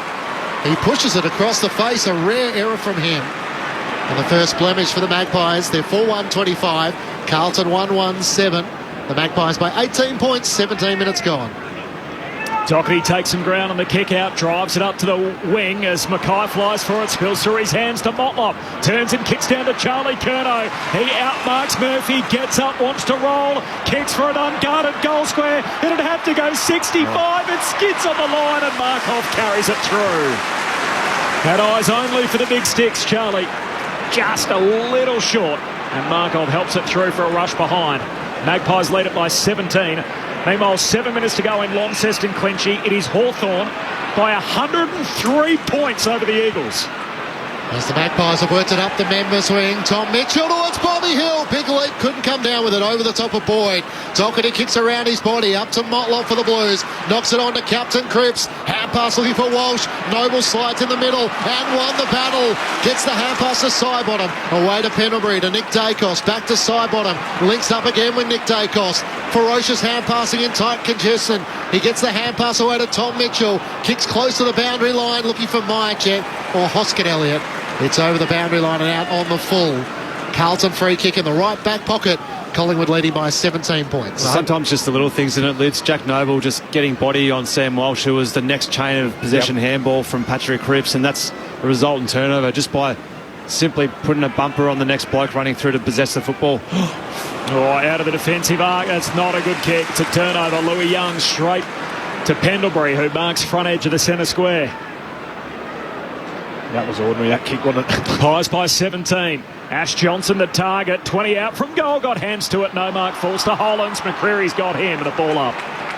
Still 20 out from the Pies goal. Off to the punt road end of the opening term. They've kicked the last 3 of the game and 4 of the first 5. All Collingwood from the restart. Crisp took on the tackler. Bounces it through. Stoppage goal for Collingwood, and they're pouring them in to start this game. 5-1 to 1-2. It is the Magpies by 23 points, giving the Blues all they can handle. Mark Murphy and Brett Delidio on Grandstand AFL. Well, they're shell-shocked here at the moment, Murph, I think. They got that goal from Harry Mackay early and thought, maybe things are all right for us. But since then, I feel like the Pies are almost toying with them a little bit. They're doing whatever they please at the moment on the field, and when a side's not quite on is when you get 450 stoppage goals against. And Jack Crisp was able to just, through brute strength, march his way through there. No body contact before it. Matty Kennedy, I think it was. Just allowed him to get onto his left boot, dribble that one through. Great goal from Crisp, but got to be better as a defensive unit. Yeah, well, I think unless you get beaten by a few tricky goal, those ones where you just walk through a tackle, it's always a concern. Collingwood's best start is 7 goals back against Port Adelaide as in the middle of the ground. Cripps won the clearance. Hand pass to Kennedy. Links up with Cher on the members wing. Up towards Harry Mackay. Worked underneath it with Murphy there. Sliding in Darcy Moore. Jack Silvani over the top. With Corey Durden, the umpire will ball it up. Right forward pocket for the Blues under the Ponsford stand. Carlton have it inside 50. Inside 50 is 10-7 Collingwood's way. Thrown up, Pitnet wins it down through the legs of Sidebottom. Nick Dacos gathers. Hand pass to Crisp on half-back. Links up with Maynard. Away to Taylor Adams. A hand pass over the top to Pendlebury. Doherty pinched it, couldn't contain it. It spills Maynard's way. Back to Doherty for the Blues. Hand pass to Cripps. He sidesteps, gives it to Walsh. Kicks inside 50, blazed away. And in the end, Darcy Moore takes the mark at the last line. He switches to Sidebottom at Collingwood. Sidebottom takes a one-hander and keeps on moving. Southern boundary line, a couple of bounces. Still running and carrying, closed down by 2 Blues. Hand pass away to Markov. Still on the back flank. Hand pass to Noble. Kicks Collingwood down the wing, turns it over. Newman with the intercept mark. He wants to move it on in a flash. Hand pass to Owies, heads to half forward, and here's Kennedy, takes the mark right on the paint of 50, rolls, kicks it straight in the man on the mark, and Noble ricochets back to Kennedy, reloads, gives it to Owies, short kick, finds Cottrell, high up and under the centre half forward, De Goey slaps it down, straight to Cher of the Blues, still at half forward, Owies, never saw Sidebottom coming, copped the hip and shoulder, Hill got it out to Pendlebury, kicks in the middle of the ground for the Pies. Akers was able to gather with a hand pass to Boyd and back to Doherty, sends it out to the members wing, Walsh is outmanoeuvred, and Crisp takes the mark. Looks up towards Jamie Elliott, who's streaming forward. He taps it to his own advantage. Boyd comes in from the side, tries to knock it back to Doherty, then clears a path for him. Doherty gathers, sends it up the members' wing. Silvani and Murphy, Jack threw hands to it, couldn't hold on to it. Murphy gathers, kicks towards the 50, over Taylor Adams' head. It ricochets for the Carlton defence. Newman gets it to Chera, searching kick out of defence and finds Akers. At right half back for the Blues, with Collingwood leading by 23 points. So they got the footy, Murph. What do they need to do now, Carlton? Just need to see it, hit it, look for the shortest route home. They've had two blokes there, but again, gone short. Just need to look at that 45 option and have a ping at it.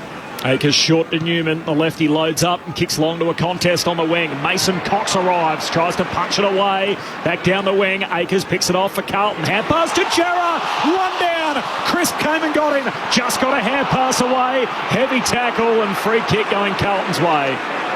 He picked up by Jordan Boyd. He's taken high by Tay Adams and a free kick for Boyd. The one inclusion for Carlton. He swings it all the way across the back edge of the centre square to Wiedering. Well, advances it over the top by foot to Hollands. He spots Chera free in the middle of the ground. Brings it to him to the left of the centre circles. Inside the centre square. Wanted 50 against Johnson. Now there's a blood rule. And it's taking place all the way down in Carlton's forward 50. And Harry Mackay is going to have to come from the field, streaming down the right-hand side of his face. Just for half a moment, with everyone stopped and everyone looking in what direction, it brought back memories of yesterday at Docklands with the North Melbourne interchange debacle, and working out how that actually took place with Sydney prevailing. It's a lot of blood too coming down the face of Harry Mackay in his right eye. Collingwood 5-1-31 to the Blues 1-2-8. Matt Clinch, Corbin Minimas, Lauren Borton, Mark Murphy and Brett Delidio with you. Over 100 points in Tassie. Hawthorn 21-9, 135 to the West Coast Eagles 4-2-26. And it comes as no surprise. Corby, the questions are on the SMS around Adam Simpson. Chera long inside 50. It's a big pack that forms. Darcy Moore punches it down for Collingwood. Hollands races after it, bumped off it to Goey for Collingwood. Tackled by Walsh. Locks the ball up just short of half forward for the Blues. 109 points. That's 18th beating 17th. That's smelly, isn't it? Oh, yeah. Only 4 goals for the day. From the ball up, Cox wins it down. Hurried kick forward from Tom Mitchell, smothered. Ricochets to Sard of the Blues. 1-2 hand pass with Wiedering. Sard takes a bounce on the Go Foundation logo. Heads down to half forward. Charlie Curnow up to meet it. Hands to the footy. No mark. Slips through to Moore of the Magpies. Hand pass back into dispute. Quaynor extracts it. Got it out to Pendlebury for the Pies. Out to side bottom. They link up again, the two veterans, and he pokes the pass down the wing, and Mason Cox takes the mark. And he sports goggles. Hands it back to side bottom against the boundary line southern side. Kicks it into oncoming traffic. Ricochets off the fingertips of Hollands. Through to Newman. Hand pass back to Hollands. Still underneath the Shane Warne stand southern wing. Kicks to half forward. Darcy Moore. Third man up. Comes in to take the intercept mark and plays on immediately. Fended off Silvani. Hand pass to Tom Mitchell. Back to Noble inside the defensive 50. Gets around Akers. Sends it out to Crisp, who dropped the mark for Collingwood. Regathers as Cottrell comes charging at him. And chips it around the members' wing to Hoskin Elliott. Magpies by 23 points. Time on in the opening term. Will Hoskin Elliott veers out to the right. Up towards Myercheck. It spills off he and Mitch McGovern. Hand pass miss Wiedering. Has to go back in and regather it. Elliott and Myercheck lay the tackle. And Lockett underneath him. 45 metres out from the Magpies goal at the punt road end. You know, we talk about playing brave. Darcy Moore, intercept mark, and then just looks to go. Yeah. You know, takes on the tackle. John Noble, the same, runs around Blake Akers here. They take the game on. I love it. Pies by 23, time on opening term. Up it goes. Comes down to Tay Adams for Collingwood. Hand pass goes backwards. Mitchell, a little fumble. Going in the wrong direction. The Pies. Mitchell grabs it. He's tackled. Ball up centre square. Lauren Borden's on the boundary. Loz. There is a fair bit of blood coming out of Harry Mackay's right eyebrow, just above that area there. He's been able to get it sorted out on the bench, though, and they've just stemmed the flow with a bandage. Collingwood by 23. We've got another ball up here. As Cripps lays a big tackle on Goey. No, Ump gives him a fraction longer and they got it out. So Durden for the Blues. Hand pass to Jarrett, gives it to Doherty. Pokes the pass out wide and Akers can run onto it on the wing. He looks up towards half forward. Charlie Curno's already led, so he pulls it inboard. Walsh on the half volley. Tackle by Sidebottom. Knocks it out to Doherty. Members wing. Hand pass over the top to Cripps. Couldn't take it cleanly. Crisp sides in for Collingwood. Knocks it to Mitchell. To Pendlebury. To Sidebottom under enormous pressure. Dribbles a kick to the boundary line. Nick Dacos slaps it back into play. He was held. We're not in possession. Nick Newman just trying to corral him and grab the bottom of his jumper.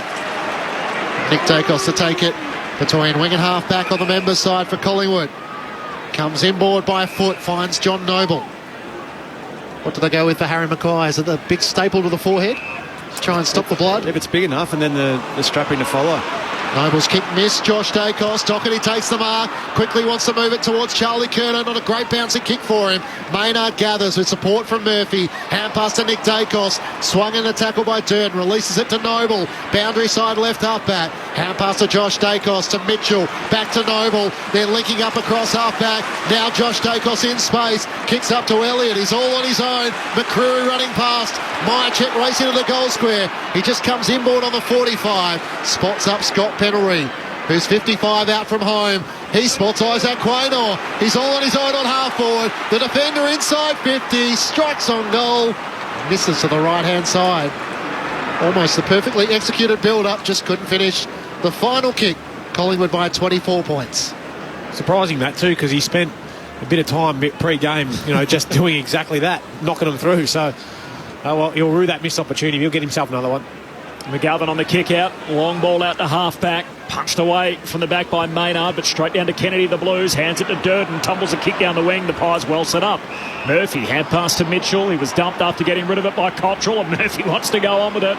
Mitchell sends the kick to half forward, and Newman takes the intercept mark. 115 points. Hawthorn's lead over West Coast. Final minute of the game there, so a final score coming up shortly. It'll be the biggest win of the year, and probably the biggest win since Good Friday 2021, when the Western Bulldogs did a job on North by 128. Free kick here on the wing. It's going Charlie Curnow's way for some contact in the marking contest. Tom Mitchell a little slow to clear out. No 50. Charlie heads down to half forward. Noble intercepts for Collingwood. Tried to get it through to Moore. Cottrell forces it out. Mason Cox charging through. Paddles it out wide. Finds the safety of the boundary line. The umpire says spin it in. 30 metres out from the Carlton goal at the city end. It's the Magpies here by 4 goals. Half-hour mark opening term. Collingwood by 24. Eagles' biggest loss was 108 points against Carlton only a few weeks ago. Corey Durden trying to get a hand pass to Kennedy inside forward 50. Spills away of Hoskin Elliott of Collingwood. Up towards half back. It's wide of Jamie Elliott. Bounces out of play in front of he and Mitch McGovern. Pies leading by 24 points, approaching quarter time. It's full time, by the way, Clinchy. So final margin 116. Hawthorn 22-10. West Coast 4-2. So 32 scoring shots to 6. Hawthorn by 116. Thrown back in. Pitnet got rid of Cox. Cleared a path for Doherty. Kicks up towards Motlop at half forward. Dropped the mark. Maynard hurries a kick forward towards Tom Mitchell. Couldn't take it. Walsh to Akers. Hand pass to Ed Curnow. Inside 50. And Darcy Moore takes the mark in front of Charlie Curnow. As the siren sounds for quarter time. The Blues have trailed at 8 out of the last 9 matches against the Magpies. Collingwood with the fast start once more. 5-2-32, leading the Blues 1-2-8. The goal kickers for the Magpies: Myercheck, Johnson, Hoskin Elliott, Crisp and Hill. Meanwhile, for the Blues, their sole goal has come through Harry Mackay. But final goal kickers from that 116-point win for the West Coast Eagles. 16-point win for Hawthorn over the West Coast Eagles. So Carlton beat the West Coast Eagles by 108 points. That was in round 7, their biggest loss of the season under Adam Simpson. Yeah, Mitch Lewis 6, Bruce 3, and then a series of 2. So Kaczynski, McKenzie, Brockman and Weddle all kicked a couple of goals for the Hawks. I think Mitch Lewis actually finished the game with a bit of ice on his ankle on the bench, so he may have kicked 10 or 12 had he played out the full 4 quarters.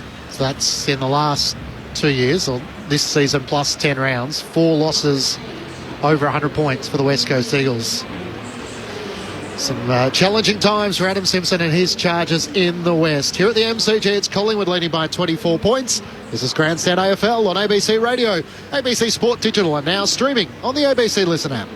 Your fortune awaits. Please sit down. You desire connection to your community, to be abreast of events and up to date at all times. In your future, I see the ABC Listen app. I see you up to date with current affairs, politics, and the latest conversations on your local ABC radio station. Your reading is complete. Put that filthy money away. The ABC Listen app is as free as a bird. Now go and download the ABC Listen app. This is the Sir Doug Nicholls round. On your radio, Sport Digital, and the ABC Listen app. Another crowd upwards of 80,000 in the G already. Continues to fill up as Meyer check to the top of the goal square. Floats through to Bobby Hill. He's kicked the first of the day. And a dance from Bobby too in front of the cheer squad. As he did last week, he kicks the opener. Collingwood with the first impression. Mark Pitman takes the mark for the Blues. Chance to send them inside 50 once more. In the direction of Harry Mackay, sets himself or takes the mark. Well, what did I say in the pre-game about this? If this goes through, you can just watch everyone relax from Carlton. Comes in on a 45, starts to the left, bends it right. The Blues have rhythm. And they take the lead early here at the MCG. Silvani doing some of the rough work, wins it down for Carlton, but straight to Pendlebury. Hand pass to Degoe. Under pressure, got it out to the goal kicker. Holston Elliott races out by a check. Leading from the goal square, thumps it straight onto his chest. Straight out of the middle, straight onto the scoreboard. It's what they do, the Magpies. Myercheck threads it. All Collingwood from the restart. Crisp took on the tackler, bounces it through. Stoppage goal for Collingwood, and they're pouring them in to start this game. The 2023 Sir Doug Nicholls round. On ABC Radio, ABC Sport Digital, and now streaming on the ABC Listen app. Sunday afternoon footy coming to you from the MCG. It's the Magpies in Sir Doug Nicholls round, leading at quarter time by 24 points over the Blues. Matt Lynch, Corbin Minimas, Lauren Borden, the thoughts of your experts, Brett Delidio and Mark Murphy. Well, I said it that if Harry Mackay kicks a goal early, that the Blues will be on, and they have not been. Since that goal, they almost went down the other way.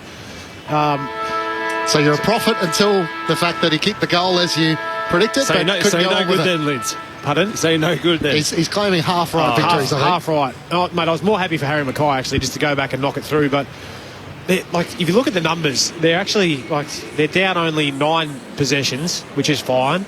Contested, they're up by 1, Carlton. Their ground ball gets are up by 6. Tackles, they're the same, so they're applying pressure.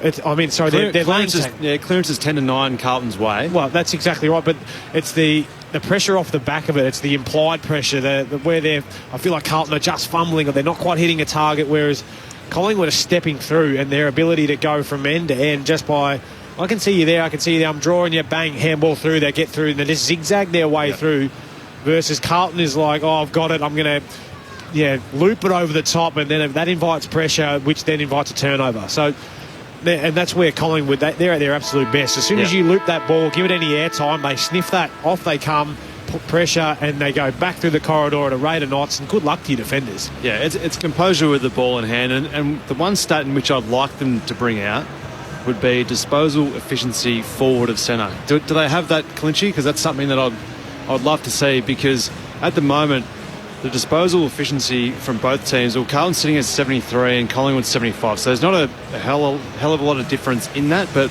there you go, I feel the composure forward of centre for Carlton is lacking, and they've just 25% they've let themselves down with their execution, which is something that has plagued them all year. So it's the decision they're not getting right when they have actually kicked the ball well, and it's also just the extra half a second to compose yourself with ball in hand and hit the kick properly. Or whether it be by hand or foot, there's been options that they could have used and hit inside 50 targets, but for whatever reason they try and go quick, or they go too slow and they stuff it up, which then lends the ball back to Collingwood and gets their game going. Mackay's out there with the head bandage, but that was the other element that allowed Darcy Moore to peel off Jack Silvani and make it almost impossible for Charlie Curnow. Second quarter about to get underway. Collingwood by 24 points. Pitnet and Darcy Cameron. It spills down the way of the Blues. Cripps couldn't take it. Tom Mitchell with a hand pass to Darcy Cameron. Up towards half forward. Boyd spoiled it down from Hill. Straight to Ngoe, who fires from just inside 50. It just misses to the right-hand side. Wrestling on the goal line was Ash Johnson and Mitch McGovern. And it was just the wrong side of the right goalpost for a minor score. Collingwood by 25 points. McGovern brings the Blues back in, up towards Charlie Curnow. Can't take the mark. Mark off for Collingwood. Hand pass to Tom Mitchell. He blazes inside 50. Off the outside of the boot. It's out on the full, as you can hear from Brett Delidio. Yeah, it was. Just had more time, and most other midfielders in that Collingwood midfield take their time with it. He just gets a bit rushed at times. I think Tommy Mitchell just blazed that one away. Bounce on the full. It's been a pretty good pickup, though, for Collingwood. Gets his hands on it a lot. You excuse him the odd mistake. McGovern runs his full measure, tries to send it up to Charlie Curnow. Pitnet's there, wrestles it away. Darcy Cameron takes it from him. Hand pass to Josh Dacos. Up towards Mason Cox, spoiled away by Young. It trickles out in front of Paddy Cripps. He breaks the tackle from Ngoe. Gets the hand pass away to Walsh. Sends it up towards Charlie Curnow at half forward. Now he's got Harry Mackay inside 50. He turns instinctively, puts it over the head of Murphy, and Mackay takes the mark. That's better from the two key forwards.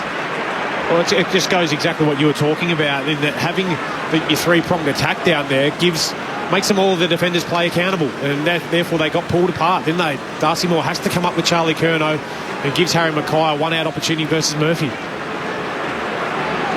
Two behinds last week for Harry Mackay. Has a goal already.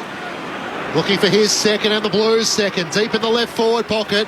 It's across the face of goal. Decided with the drop punt rather than the snap. That's the wrong side for a left footer. Collingwood lead by 24 points. Would have excused him probably with the big banana there, Murph. Close to the boundary. Banana from 45 out, be a big effort, but you back yourself. He's a highly skilled athlete.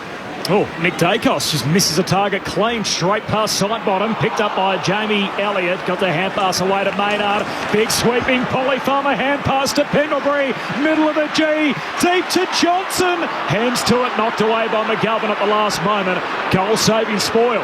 Down to Young, hand pass to Wiedering, bangs it out of the defensive arc. Nick Dacos can reload for Collingwood. He kicks it wide to side bottom. Johnson was asking the question, thinking, hang on, he took his eyes off the foot, he knocked it out of my hands after I took the mark.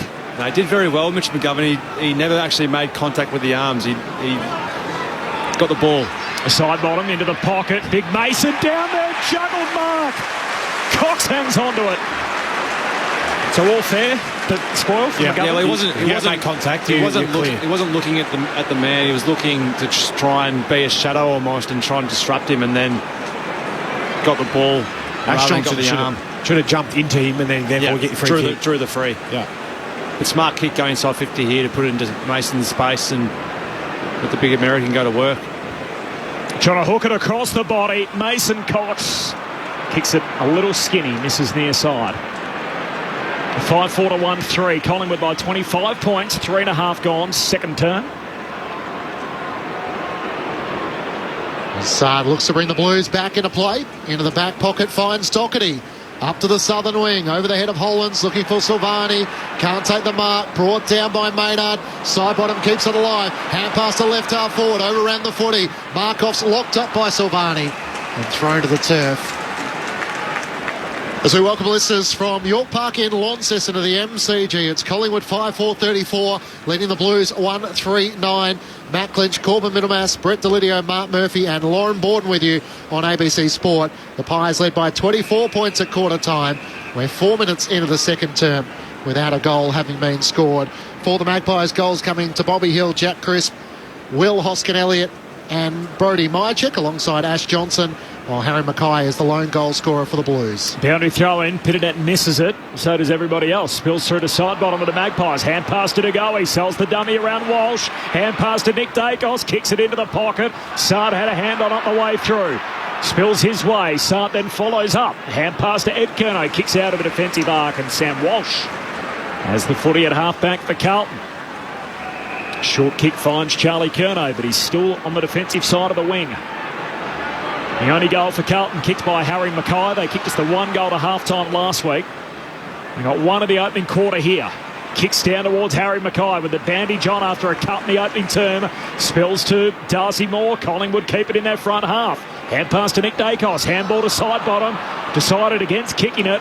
Regathers after dropping to Sharon. Hand pass to Nick Dacos. Gives it to side bottom. Trying to be a little too cute. Hooking across his shoulder. He puts it too wide and out on the full. Free kick Carlton at half back, and Wiedering will take that. It's Collingwood by 25 points. 5 minutes gone, second term. Just going to have to clean up a bit of their drop of ball at the moment, Carlton. Every time they've gone long down the line, or whether Collingwood's gone long down the line, the front and centre play from Collingwood's been far superior so far. Mark Murphy with you on ABC Sport. Ollie Hollands at half-back for the Blues. Up towards Charlie Curnow. At Pitnet, Darcy Moore. Flying in from the side, takes the mark for Collingwood. Looks immediately inboard for Scott Pennebury. He can chip it over the top to Degoe. Just at the edge of the centre square at half-forward. Spots McCreary all on his own. And he marks on his chest. What a masterclass it has been in execution for Collingwood with their delivery inside 50. Superb. That's exactly right, Clinchy. That's how they would draw it up. Intercept mark on the centre wing, switch the ball inside. Pendlebury's always there, isn't he? Pendlebury's always there. He plays that centreman role almost to a T. Get it inside 50 to 70, find that inside target. 2 goals, 1 last week for Bo McCreary after his mum's rev up the kick towards Johnson. Massive fly. Comes down with a rough landing. But what a great mark in the right forward pocket, right on the shoulder of Mark Pitnet. Wow, nice. He's got that beautiful lift, didn't he, Clinchy? And up and then sideways, makes it look so much more spectacular. It's almost like at training when the coach chucks the bag on the back and you try and set it up perfectly to have a leap at, and fell horizontal coming down, which made the mark look even bigger. In Sir Doug Nicholls' round, steps across his body and puts through his second. Well, there's a highlight that's going to be shown for years to come. And Collingwood skip out to a 31-point advantage with the first goal of the second quarter through 7 minutes. There's 6-4-40 to the Blues, 1-3-9. And I'm not sure Bo McCreary can claim it as he's trying to pass it, but it was a great mark. It was a mung off the boot, wasn't it, Murph? Yeah, well, you can't do much about that. Like, that's just a mung and a great mark, so you got to hand it to him there. But the concerning part from mine, and you talked about it, Lids, was it was a slow play on the way out for Carlton. And yes, it was an intercept mark, but they just got opened up too easily. And I think if you're scouting Collingwood, you know that they're always going to do that. So don't get beaten by what you know. They need to be harder at covering off outlets from the contest, Carlton, at the moment. And Collingwood are just... their execution by hand and foot's been well superior. They've kicked the last 5 of the game, the Magpies, after an early lead change. Pitternet wins it down. Kennedy went without it, but then follows up with a 1%er. Smothers the would-be kick from Cameron. Spills to Pitternet. Hand pass to Doherty for the Blues. Kicks to half forward. Charlie Curnow a hand on it. Spills out to Quaynor. Hand pass to Noble. Oh, there's a free kick here. Quaynor didn't get rid of the footy in the appropriate manner, and as a result, Carlton are going to get it right half forward, and Charlie Curnow has his hand up to receive to Sharon at right half forward. Yeah, just the umpire's always looking for that, both hands around. Darcy Moore had both around Charlie Curnow. Oh, so it's a hold in the marking contest. It was a hold in the marking contest. As soon as both arms go around and don't allow them their free run and jump. Yeah, one arm was almost pinned as well.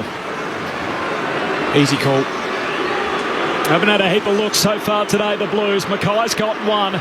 This is a must-have for Carlton. Charlie Curnow, no problems off his boot. Straight through it goes.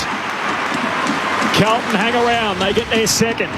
2-3 to 6-4. The Blues chasing the game big time. Collingwood by 25, 9 minutes in. Well, good work out of the centre clearance. They managed to find space and dish it out to Sam Doherty running off half-back. But that's where their game is going to have to... if they're going to get back into this game, it's around their clearances, because that's been their bread and butter ever since Michael Voss took the role as head coach, and it's something that they've been sort of lacking a little bit this year, as their scores from clearance. So get busy around the ball, give your forwards first opportunity, and that's all they need, Charlie and Harry, is to have one-on-one contest, because even the best in Darcy Moore will try and hold down when you do get those opportunities 1v1.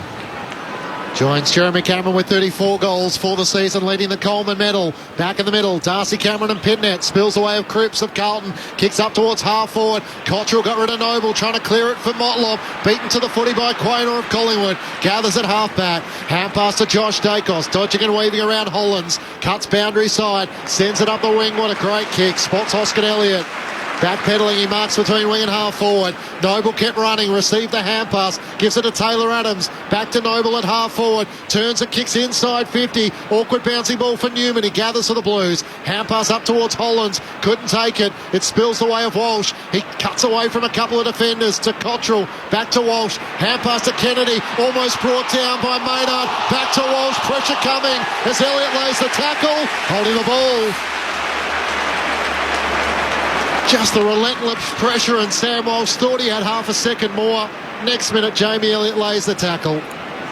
It was the right idea from Carlton. They actually came through the corridor and looked at 45 via handball, but Jamie Elliott was just too quick and too smart and saw it coming and just pressed up beautifully, and great tackle to dispose Sam Walsh of the football. Jamie Elliott directly in front will shoot from right on 50. 9 goals, 10 so far this season. Comes in, sets flight, it's out to the left, it's trying to come back, but not enough. Collingwood's lead is 26 points, which is a game high, 31 points was a game high lead. 26-point lead the Magpies way. Boys with it all to do. So just the 2 goals, one for Curnow in this quarter, one for Mackay in the first. Here's Nick Newman, takes some ground and then goes long to half-back, and here he is, Patrick Cripps. Big contested mark at half-back. What a game he played the last time they met in round 23. One of the best individual matches you're ever likely to see. He goes short down the wing to Kennedy, who marks southern side, swings the kick all the way back to Wiedering. And the switch is on as he comes wide to Silvani. Left it a couple of metres short of him. Silvani runs onto it, slips over. Closed down by McCreary. Trying to get a kick away off his backside. Got it to Cottrell, but he's under the pump. Hand pass back to Silvani. Short kick picked off. Elliott wins it back to Collingwood. Here they go on the slingshot. Side bottom to Nick Dacos. To Elliott, back to Nick. Hand pass to centre half forward for Adams. Clever kick to Mitchell. Takes the mark, centre half forward, 40 out. And he's going to pass it a little closer to goal for Josh Dacos. Oh, no. Got a nudge from Boyd, and that'll be 50. Boyd just ran into him, made contact. Josh Dacos hit the deck. The umpire bought what he sold, and now Dacos going to the top of the goal square. And Death and Taxes are less of a sure thing from there. Bangs it up into the second deck. Collingwood on a roll. The Magpies by a new high water mark. It's Collingwood by 32 points, 7-5-47. Carlton 2-3-15. Brett Deletio, Mark Murphy. Well, I just want to talk about the buy-in from the Collingwood forwards there, and it was most evident just here right in front of us, Murph. Jacob Wedden, you hit that kick, Jack Silvani doesn't have to play on, doesn't have to keep the ball in motion, but it was Johnson and Jamie Elliott who worked all the way out of their forward 50 just to apply that pressure. McCreary came in after that, and it just puts that extra pressure on Jack Silvani. Scrubbers a kick, they win the ball back, and then it's just link up, chain and hands. The mids finally get involved, and away they go. They could have kicked that over the top way earlier, but they kept going with hands until they find that little free. Tom Mitchell, then the Dacos one, sneaking down offside winger. Great play. It's got to be every defender's nightmare when you turn the footy over and see the hands of the Collingwood forward streaming forward. Free kick going the Magpies way in the middle of the ground. He takes the advantage, puts it out in front of side bottom at right half forward. He looks inside the 50, jams it back towards the hot spot. Myercheck comes out. Well good mark, setting himself in front. Was good mark taken by Matt Kennedy. Matt Kennedy, who'd set himself right in the hot spot. He's now trying the frisbee flop to get out of Brodie Myercheck lying on top of him. But timed his leap superbly. Kennedy looks to switch it out to right half back, up towards Motlop, who marks for the Blues. Collingwood by 32 points. Full time in Launceston, 116 the final margin. Hawthorn over West Coast as Motlop heads down the wing. Mackay had a hand on it, but it spills Collingwood's way. Mitchell, hand pass to Noble, straight through the centre corridor. Hand pass from Chris, got it away to Goey, gives it to Nick Dacos, kicks to Elliott, takes the mark. In the end on his chest, 25 out, just left of centre. Well, again, it's that ability just to be brave. Those handballs probably weren't on, but they give it to the runner. They reward him and just allow the player to make it up. Chris flicks it onto the goey and goes to Nick Dacos there when he's under the pump, but he just jams it forward and they embrace imperfection. He kicked a winner to end the show the last time these two teams met. Jamie Elliott to try and pull the curtain down early. Through it goes. And it's Collingwood by 38 points. Only a quarter and a half in. The Magpies running all over Carlton. 8-5-53. The Baggers 2-3-15. It is Collingwood by 38, 15 in. Well, it's the quick hands, and there's numbers there around them when they're doing it. Always numbers. So it's not like, it's once in a blue moon, well, we'll go quick and we'll use it by hands, and if you stuff it up, then you've got no one to support you. They know they've got support, so they just back themselves in to go, well, that's the shortest route home. I'm going to have a crack at it. I'm going to give the handball without even really thinking and just make it up as you go. And it just looks like polar opposites at the moment, where Carlton try and move it quick, but then there's an error and there's not support, and then there's a turnover as a result, whereas it's 1v none when they make a mistake versus 1v5 when Collingwood make a mistake. So they're just outworking and just outnumbering so far at the moment, the contest, Collingwood. Mark Murphy and Brett Delidio with you. Mark Pitnet read it best against Mason Cox. Clears it with a kick towards half forward. Oh, he's worked out of it by Olaf Markov for Collingwood. Hand pass to Quaynor up the members wing. Bobby Hill got underneath it, racing back Boyd. It trickles out in front of he and DeGoey. Jordan DeGoey gets some high fives from the Collingwood fans, leaning over on the members' side. It's the Magpies by 38 points. On the SMS, 0437 774 774. There's a question around it being a sellout. That's, of course, all general admission seats and Collingwood and Carlton members. There is, of course, the MCC still, which determine as to how many fans we have here. Paddy Cripps for the Blues. Works it up to Matt Kennedy. He marks in front of the two benches of Carlton. Sends it up to Jack Silvani. Spoiled away by Markov. Onto it is Walsh. Spins out of traffic. Hand pass to Chera. Jams a kick towards the 50. Bouncing in front of Darcy Moore. Taps it down to McCreary for Collingwood. Dances out of traffic. Kicks it up to Bobby Hill, who marks on the members' wing. He gathers the half volley. Swings a looping hand pass to McCreary. High half forward. Links up with DeGoey. He's got it against the boundary line. 60 out. DeGoey to the hot spot. They're packed forwards and standing at the back. Myercheck never left the ground. Marks in front of his eyes. They all collapsed in front of him. And Myercheck will shoot from 20 out, dead in front. Well, it just goes back again to half forwards wanting to get involved defensively. McCreary back on the half-back flank. Taking the game on as well, though. Just getting it forward. And they just open the game right up. Brodie Myercheck from straight in front. Slams through another. They're a fire that can't be put out at the moment, the Magpies. 44 points, Collingwood's lead, 9-5 to 2-3. A couple for Myercheck, 18 minutes into the second term. Well, it was a work rate, wasn't Liz? You just alluded to, and there was McCreary here with probably 60 or 70 out, getting back to support, drew the error, and then just on turnover, there's probably 3 or 4 Collingwood midfielders, half forwards that had got ahead of their opponent, and they just had numbers well and truly ahead. So one that just sparks me is that they're being proactive, and rather than just ball watching and following the possession, they're actually thinking about getting dangerous when they can't impact the play as well. And then I think it's more too probably just a genuine work rate to get up and down the ground harder than their opponents at the moment. 4 goals to 1 in this second quarter as Collingwood's lead balloons out to 44 points. Back in the middle, Pitnet and Cameron. Spills down the way of Pendlebury. Walsh tries to knock it out. Chera has a go at it. Hand pass to Walsh. He retreats back by hand to Mitch McGovern. Looking for options out of defence. Works it back up the southern side of the ground. Chera takes the mark.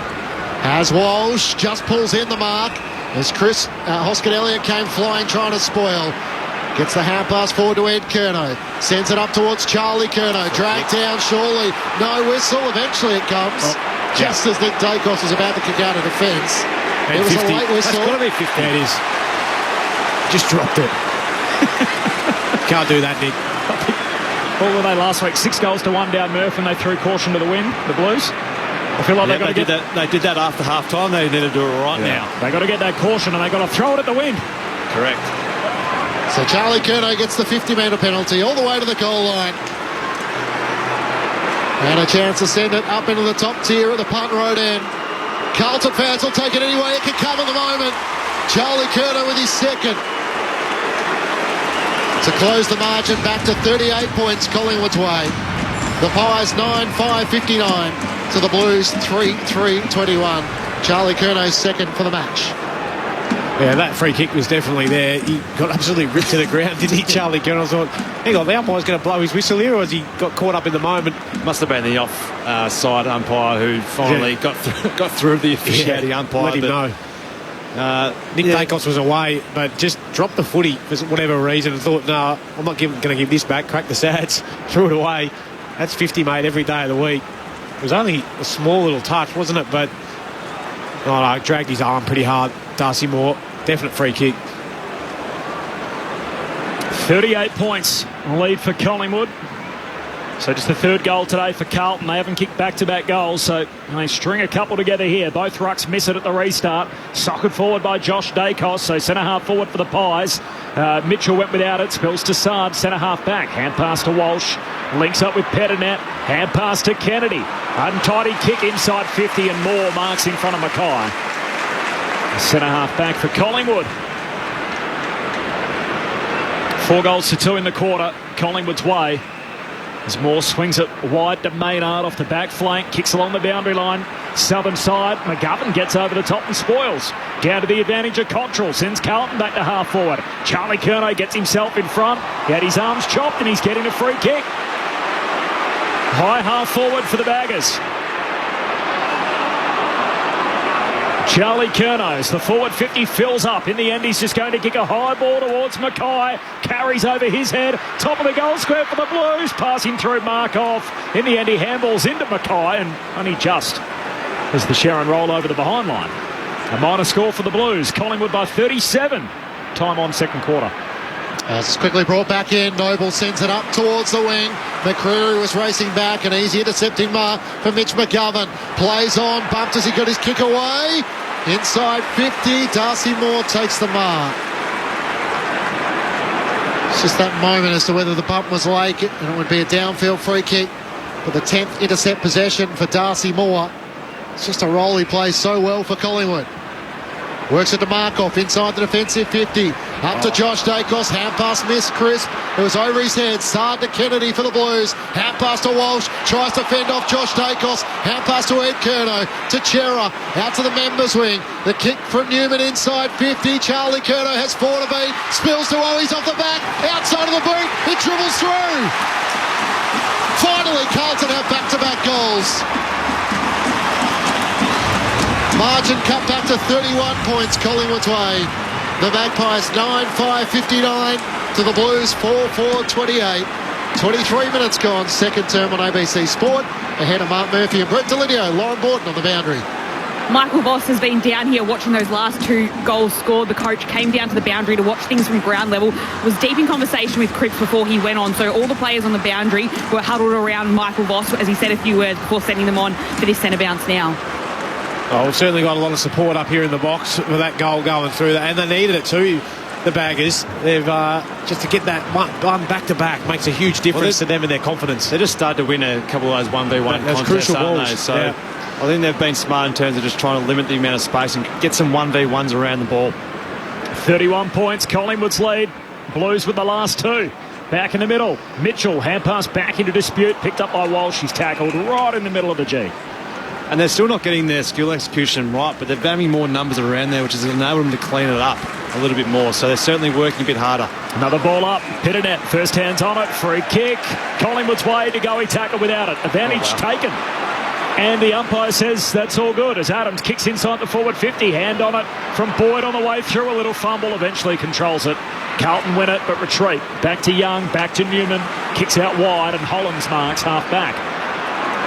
Every game in his debut season so far for Ollie Hollands. Pick 11 in last year's draft. He goes down the wing to Doherty in a safe pair of hands.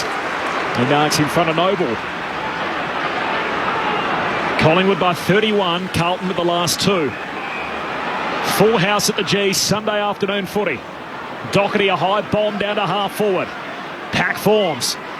Whacked through by Murphy. Straight to Mitchell of the Pies. Sends a spiral back down to half forward. It carries the pack. Newman knocks it out towards the advantage of Chera. Comes to lend a hand. It ends up through his legs. To go, he grabs it. Hand pass to Adams. Spun around at half forward. Umpire says play on, keep on going. Chera's got it. Pies have him. Ball up, 60 out from the Collingwood goal at right half forward. 25 gone, second term. Collingwood by 31.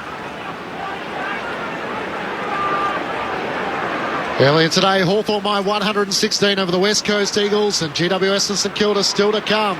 Walsh gets the clearance for the Blues, sends it up towards Charlie Curnow. He marks in front of the benches, members side of the MCG. Veers out to the right, looking to send it long towards Harry Mackay, wrestling with Murphy. Quaynor reaches over the top.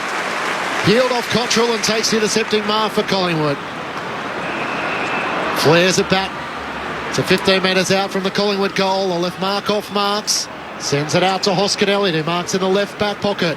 Collingwood by 31 points. Up to Jordan Ngoe, who marks just inside the boundary line. It's impressed me today, Jordan Ngoe, as his work rate. He's certainly running on top of the ground really well. He's outspreading his direct opponents today. He's not usually known for that aerobic run, but been terrific so far.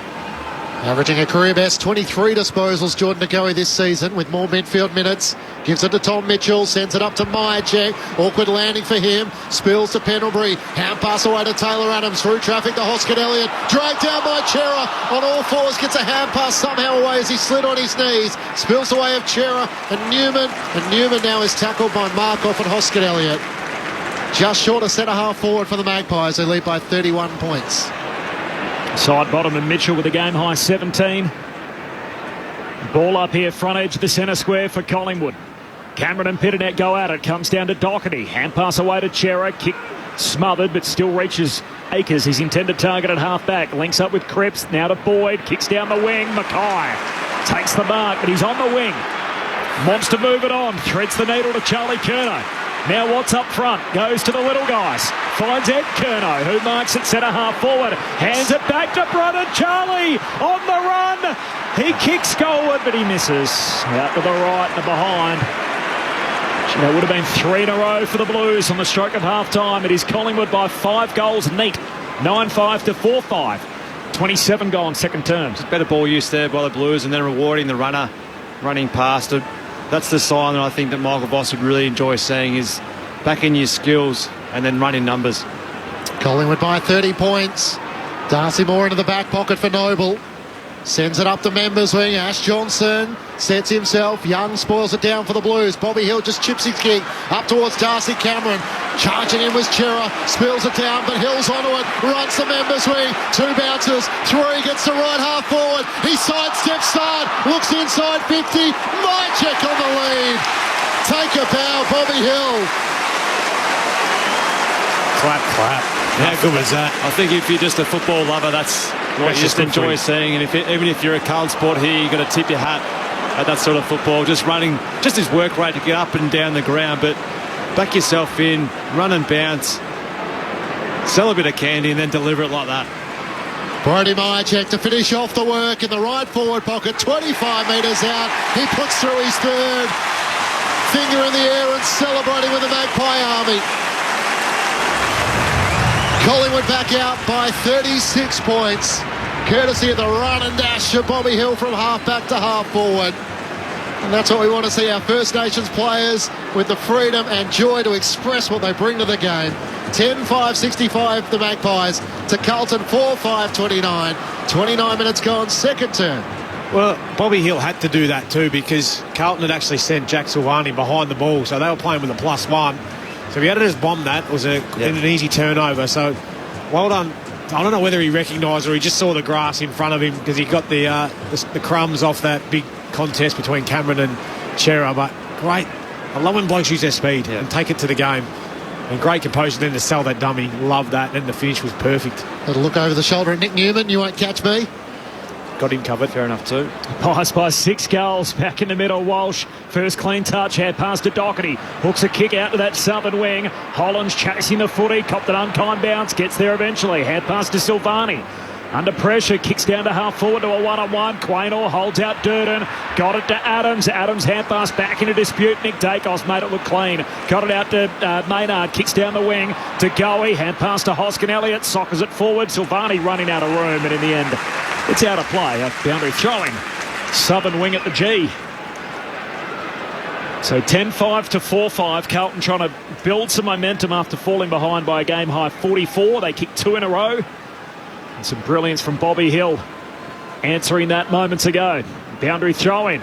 Chera, hand pass through to Mitchell. It's knocked down to Hollands. Comes to Doherty of the Blues. Hand pass to Chera. Handball away to Walsh. Back to Chera. Swings it out wide for Ed Curnow. Tumbles a kick along the line to Durden. He kicks under pressure to half forward, but got it to Mackay. Collects, chucks it on his preferred left peg. High bomb. Big fly from the back from Motlop. Can't come down with it. Side bottom sockers it back towards their defensive goal. Hill's on the last line. His hand pass knocked through by Akers. It's a minor score for Carlton.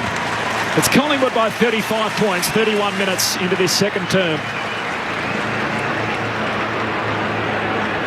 And the applause for Bobby Hill as he runs by, doing it at both ends of the ground at the moment.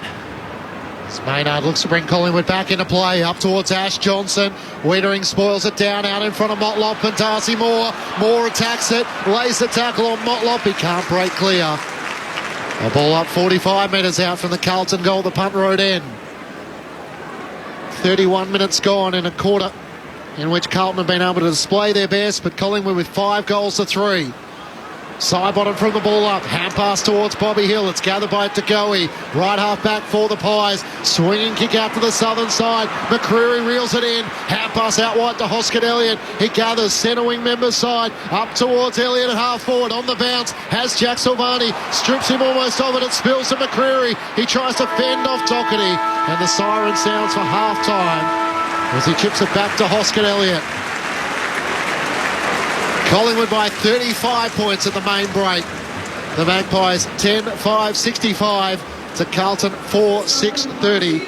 After Collingwood led by 24 points at quarter time, the Magpies with 5 goals to 3 in that second quarter. For Collingwood, 3 goals to Brodie Myercheck, 2 goals to Ash Johnson, including a hanger in that second quarter. Individuals to Elliott, Dacos, Bobby Hill, Crisp and Hoskin Elliott. Meanwhile, for the Blues, 2 goals to Charlie Curnow and Harry Mackay. Alongside Matt Owies is the goal scorers for the Blues. Gee, there were some big moments in that quarter. The Johnson hanger, and then we had, obviously, Bobby Hill sort of darting through there as well. Curnow was able to kick a couple at the other end, which the Blues badly needed, but entertaining quarter of footy despite the relatively lopsided scoreline. The Pies have it all to show at half-time. The thoughts of Mark Murphy and Brett Delidio with you on ABC Sport. Yeah, well, Liz, we spoke to Brad Lloyd before the game, and he was talking about their skill execution not quite being there, and I think that's certainly fair enough at the moment. They look like they're working hard and trying to do all the right things, but if you're not going to use the ball well enough, and especially against a side like Collingwood, even kicks and handballs which are under not really that much pressure, there's certainly a referred pressure because of how hard Collingwood are pressing and forcing errors, that they're just making simple mistakes at the moment, Carlton. And even when they are out and have the ability to use the ball quite simply looking forward, they're just missing those hands, and sometimes they're still hitting the target but forcing their teammate to stop and prop and then going back. So we've seen a lot of handballs going back and wide from Carlton or low, and which then results in having to clean it up with another couple of handballs. Whereas if you look at the way in which Collingwood use it when they get the ball, very rarely do they go back more than once. So they might go back to release and then they look forward. But most of the time when they do get the ball, they're angling forward. All their momentum is continually forward. So that's why they're the best in the comp at the moment. They're obviously playing with a lot of confidence and they're backing in themselves, and at the moment, Carlton is still questioning themselves a little bit, and as a result, their skills haven't been quite as good. But I still feel they're working their way into the game. They can, we've seen that they can score quickly. So it's certainly they have the ability to, and every time they have got the ball in quick, Carlton, it's sort of forced an error pulling the jumper or a free kick against from Collingwood. So if they can get the ball in 1v1, Carlton, they can cause some damage. But Collingwood just looked way too slick for mine. They're exciting to watch, aren't they, Collingwood? Yeah, you just know where they're trying to go every time they get the ball in any part of the ground. You You can just see numbers all piling up, ready to be used, and they're just very impressive to watch, and it's an exciting brand. Well, and that's exactly what you think you're going to see is what you get nearly every single week with Collingwood, and it was no different to Hawthorn when they were at their absolute best, and the Tigers. You knew what you were coming up against, but it was a different story trying to stop it, and that's what we're seeing now with Carlton. How do you stop this forward handball momentum that we're seeing from Collingwood? And it was evident mostly just then with Geordie to go. He just barges his way through, but just keeps it in front of him, and they keep going forward. And then because they've got those guys that hold their width in Dacos, and McCreary's a high half forward out the other side, no worries, I'll swing it out there, and then we'll open the whole ground up, gives Elliott and Myercheck some work to do up front. But it's an incredibly tough game to combat for an opposition, and I think that's where it's, Carlton are doing their best, but they're falling down by not taking it to Collingwood with clean execution of their own skills. So clean that sort of stuff up, then get some other boys involved. Sard's only had the 6, Silvani's only had the 5 playing forward, and he went behind the ball a little bit late just then. Can we get those 2 boys and a couple of others to really get more involved? And who knows what can happen, but at the moment I just enjoy the show that Collingwood put on week to week. It feels like they're very much the measuring stick in the AFL competition in terms of form, and the Blues have a bit of work to do at halftime to try and close that gap. Although you think back to round 23 last year, they did kick 8 goals to 1. Yeah. So that's the challenge for Michael Voss's Chargers at halftime. Earlier, it was a 116-point win for the Hawks over the West Coast Eagles. It was a lopsided affair down in Launceston, 22-10, 142 to the Eagles, 4-26, in which Mitchell Lewis booted 6 and Luke Bruce kicked 3. Coming up still is the Giants taking on St Kilda from Giants Stadium in Sydney. But for the moment, from the MCG, let's get the latest from the ABC Newsroom.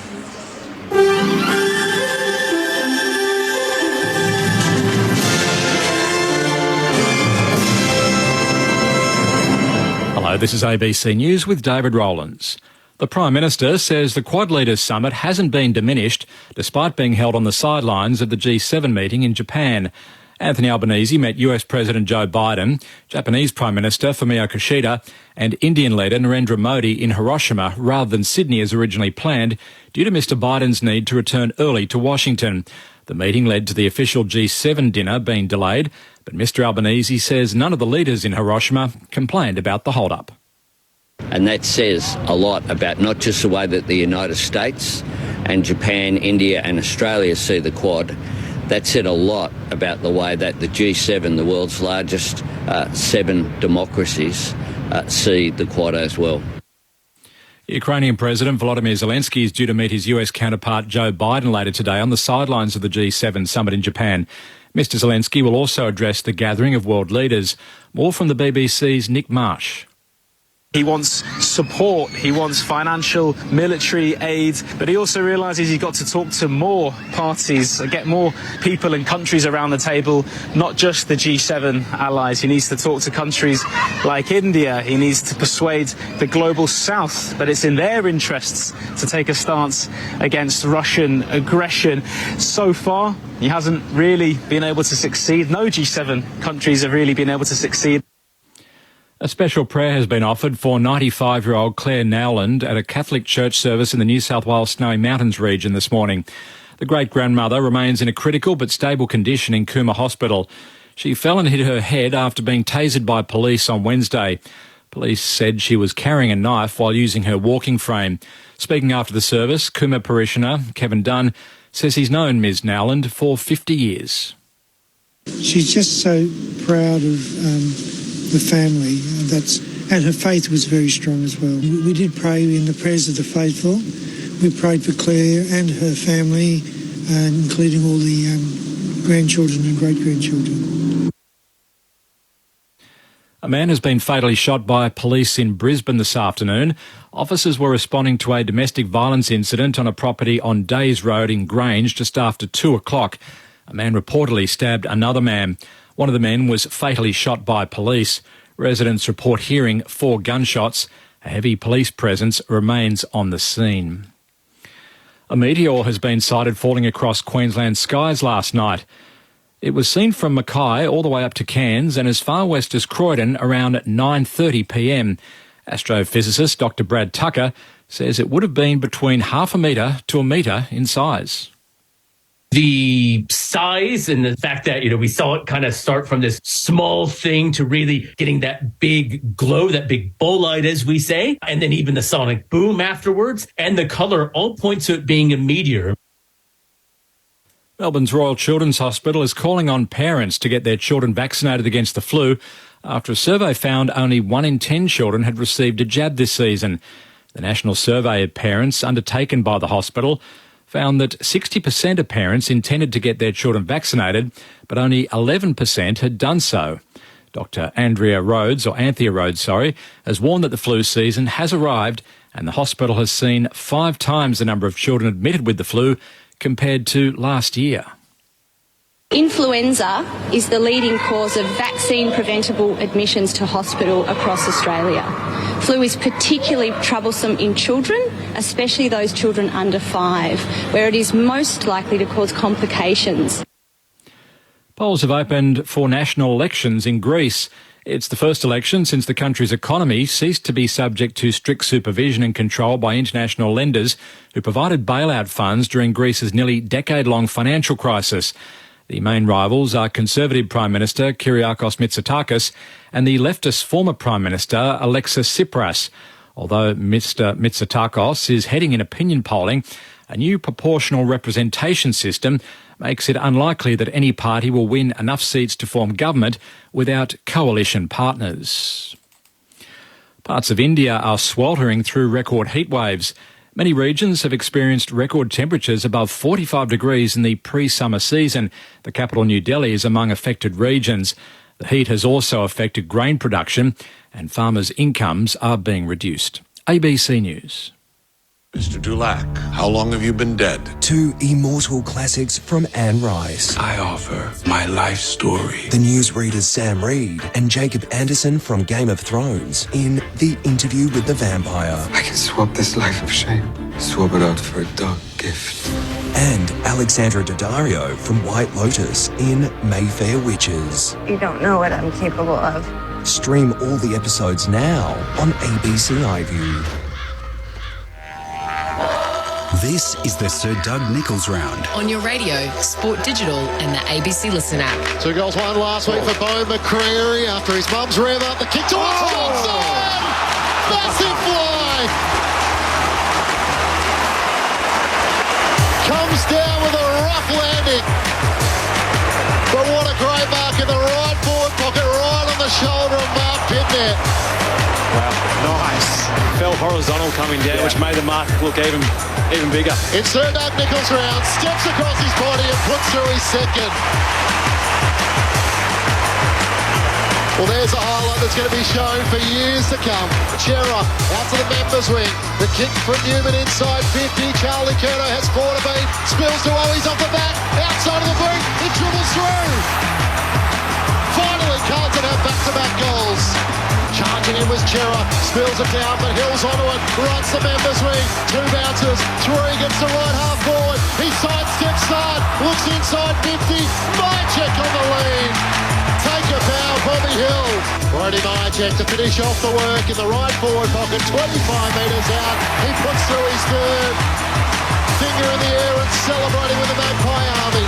The 2023 Sir Doug Nicholls round. On ABC Radio, ABC Sport Digital, and now streaming on the ABC Listen app.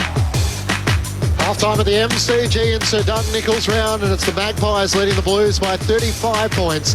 10-5-65 to Carlton, 4-6-30. The Blues had some good moments in that second quarter, but it's still the Magpies who have comfortable control of this contest at the G. The Pies, 8 wins and 1 loss so far. The Blues with 4 wins, 1 draw and 4 losses, trying to make a statement to show they deserve to be amongst the contenders for finals in 2023. Matt Clinch alongside Corbin Middlemass calling the action. Lauren Borden down on the boundary. Mark Murphy and Brett Delidio are with you on ABC Sport. Earlier, Hawthorn climbed off the bottom of the AFL ladder with a 116-point belting of the West Coast Eagles in Launceston. 22-10, 142 to the Eagles 4-6-26, in which Mitch Lewis kicked a career high 6 goals. And for the West Coast Eagles, they're at the foot of the ladder with just 1 win for the season. and a percentage of under 55. The final match of the round, taking place from Giants Stadium, sees GWS taking on the Saints. It's the return of Max King, which we're all excited to see, and Toby Green's back as well, which adds a little bit to the Giants. There's no late changes there, with Cal Ward the sub again and Ben Patton for the Saints. Worn out from last week's extra session that he had to do after the game. That's why they've made him sub again. Dodging all the seagulls. Oh, mate, that was ridiculous, wasn't it? Bloke's 33. Give him a spell. Come on, Nico. In the NRL today, round 12, it was the Canterbury Bulldogs who had a thrilling win over the Gold Coast Titans, 20 points to 18 in the earlier match. And in the final match of the weekend's footy, it's the Manly Sea Eagles, 10-6 at the 27-minute mark of the first half. The Warriors have the bye for this weekend. Don't forget, if you've missed any of the audio across the weekend and you want to catch up, the lead on Saturday with Nathan Burke and Cameron Ling, on Grandstand AFL Sunday with Mark Murphy and Mitch Cleary. It's all available under the best of ABC Sport. Just wherever you get your podcast from, search ABC Sport. And of course, Patrick Stack with his ABC Sport Daily, touching on the key issues of the day and bringing it to you in a bite-sized format. Great to have the legend that is Charlie Kingy with us today. He was a part of the offside panel alongside Caroline Wilson and Kelly Underwood. And Graham Arnold. And Graham Arnold, the Socceroos coach. So you can catch up on that courtesy of iView. Just about every TV. It's a smart TV now, isn't it? So you just log on to the ABC app and search for Offsiders with Kelly Underwood, and a chance to catch up on all the key issues of the sporting weekend. The Magpies holding a 35-point lead. Was there enough in your eyes, Lids, for the Blues to suggest they could potentially try and turn the tides in this second half? Not without the help of the umpires, I don't think. A few more free kicks. I reckon that's where they got most of their looks. They did up their pressure and they started to nail a few tackles, which was great, but it's... I don't know. I think Collingwood have got control of it at the moment, and they're doing not always as they please, but they take a fair turnaround from them, Clinchy, to get right back into this game. Your thoughts, Murph? Oh, look, it's going to take an enormous effort to get back into this game. You're talking about the side who's sitting on top of the ladder, who's played some irresistible football at times this year in Collingwood. So they're going to have to be unbelievable in this second half to get anywhere near it. But as we spoke about earlier, Clinchy, they did kick 8 goals in a quarter last year in that last game in the third quarter. So if they kick 8 in this third quarter, they're a chance. But there's a lot of work to do. Do you think, we spoke to Brad Lloyd and said, what are you looking for out of your players to walk away from this game, and how will you feel, and how do you want to see them play? Have you seen that today? Have you been happy with their execution and the way they've wanted to go at it? At times, but I think, it's a hard one because they've certainly got the talent to hit those skills. So for whatever reason, they're not hitting them, and whether that comes back to their training or whether that comes back to what's going on between their ears. It's confidence for me. It is confidence, because there's players out there who just hit those targets, and not just hit them, but the momentum doesn't move from when they give the ball. They don't have to stop and prop, and they don't handball their ankles or whatever it is, but they're just not quite at the top of their game. They're worried about missing, if you ask me. Because I look at Collingwood, they don't care if they miss. They just go for it because they know there's going to be numbers there to support, and they don't bag each other and rip each other if they miss that. Yeah. Well, I don't think Carlton bag each other or rip each other too, but I just think you're certainly seeing two sides where one is obviously sky high full of confidence because they're doing it week in, week out. They're getting results on the board by winning games of football, and the others have the other side of the coin is Carlton, where expectations have been really high and they've been questioned over the last couple of weeks, and there's no doubt that part of that, there's guys out there who probably are lacking a bit of confidence at the moment. So when we talk about, they should play freely, they should just open up and they play free. How do you do that other than saying, go and do it? How does that actually come together, knowing, they are human, they're not made of stone, so they obviously understand the external pressure and the noise and the fact they're behind in the game and they're playing a good side, all those things? Or is that the art of coaching? Is that what you're always trying to unlock? Yeah, well, I think that's the art of coaching and making players feel good about themselves, not just as people, which is obviously your work throughout the week, but as players, backing in, going out there thinking about what makes you a great player, play on those strengths. Yep, we've all got deficiencies, but once there's an error, who cares? Let's clean it up. More weight and numbers on that side of the game. The only issue that I find with that, and I used to see it quite regularly at the Giants, is that we're going to play free. Well, that's no worries all going forward. But it's when you turn it over, then you've got to go back the other way that can be the real issue. And that's why coaches probably are a bit reluctant to say, boys, free the shackles. Because the first thing to go out the window is defence. And that's where players don't tend to focus on that as their one would. It's always, how can I get the footy? How can I make this game go faster? You spoke about it in that second quarter for Collingwood, embracing the imperfection and the string of hand passes through the middle of the ground. They don't mind if one misses. They've then got to come in with the pressure and try and lock it up. Opening goal for the Saints went the way of Max King, so a welcome return to him for all Saints fans. The Giants have 2 on the board through Brett Daniels and Toby Green. So early stages there. 6 minutes in, it's the Giants leading by 6 points over the Saints. We touched on Hawthorn's 116-point win over the West Coast Eagles. Just for a little bit more detail to that, here was Mick Moldhouse with his analysis of the West Coast Eagles.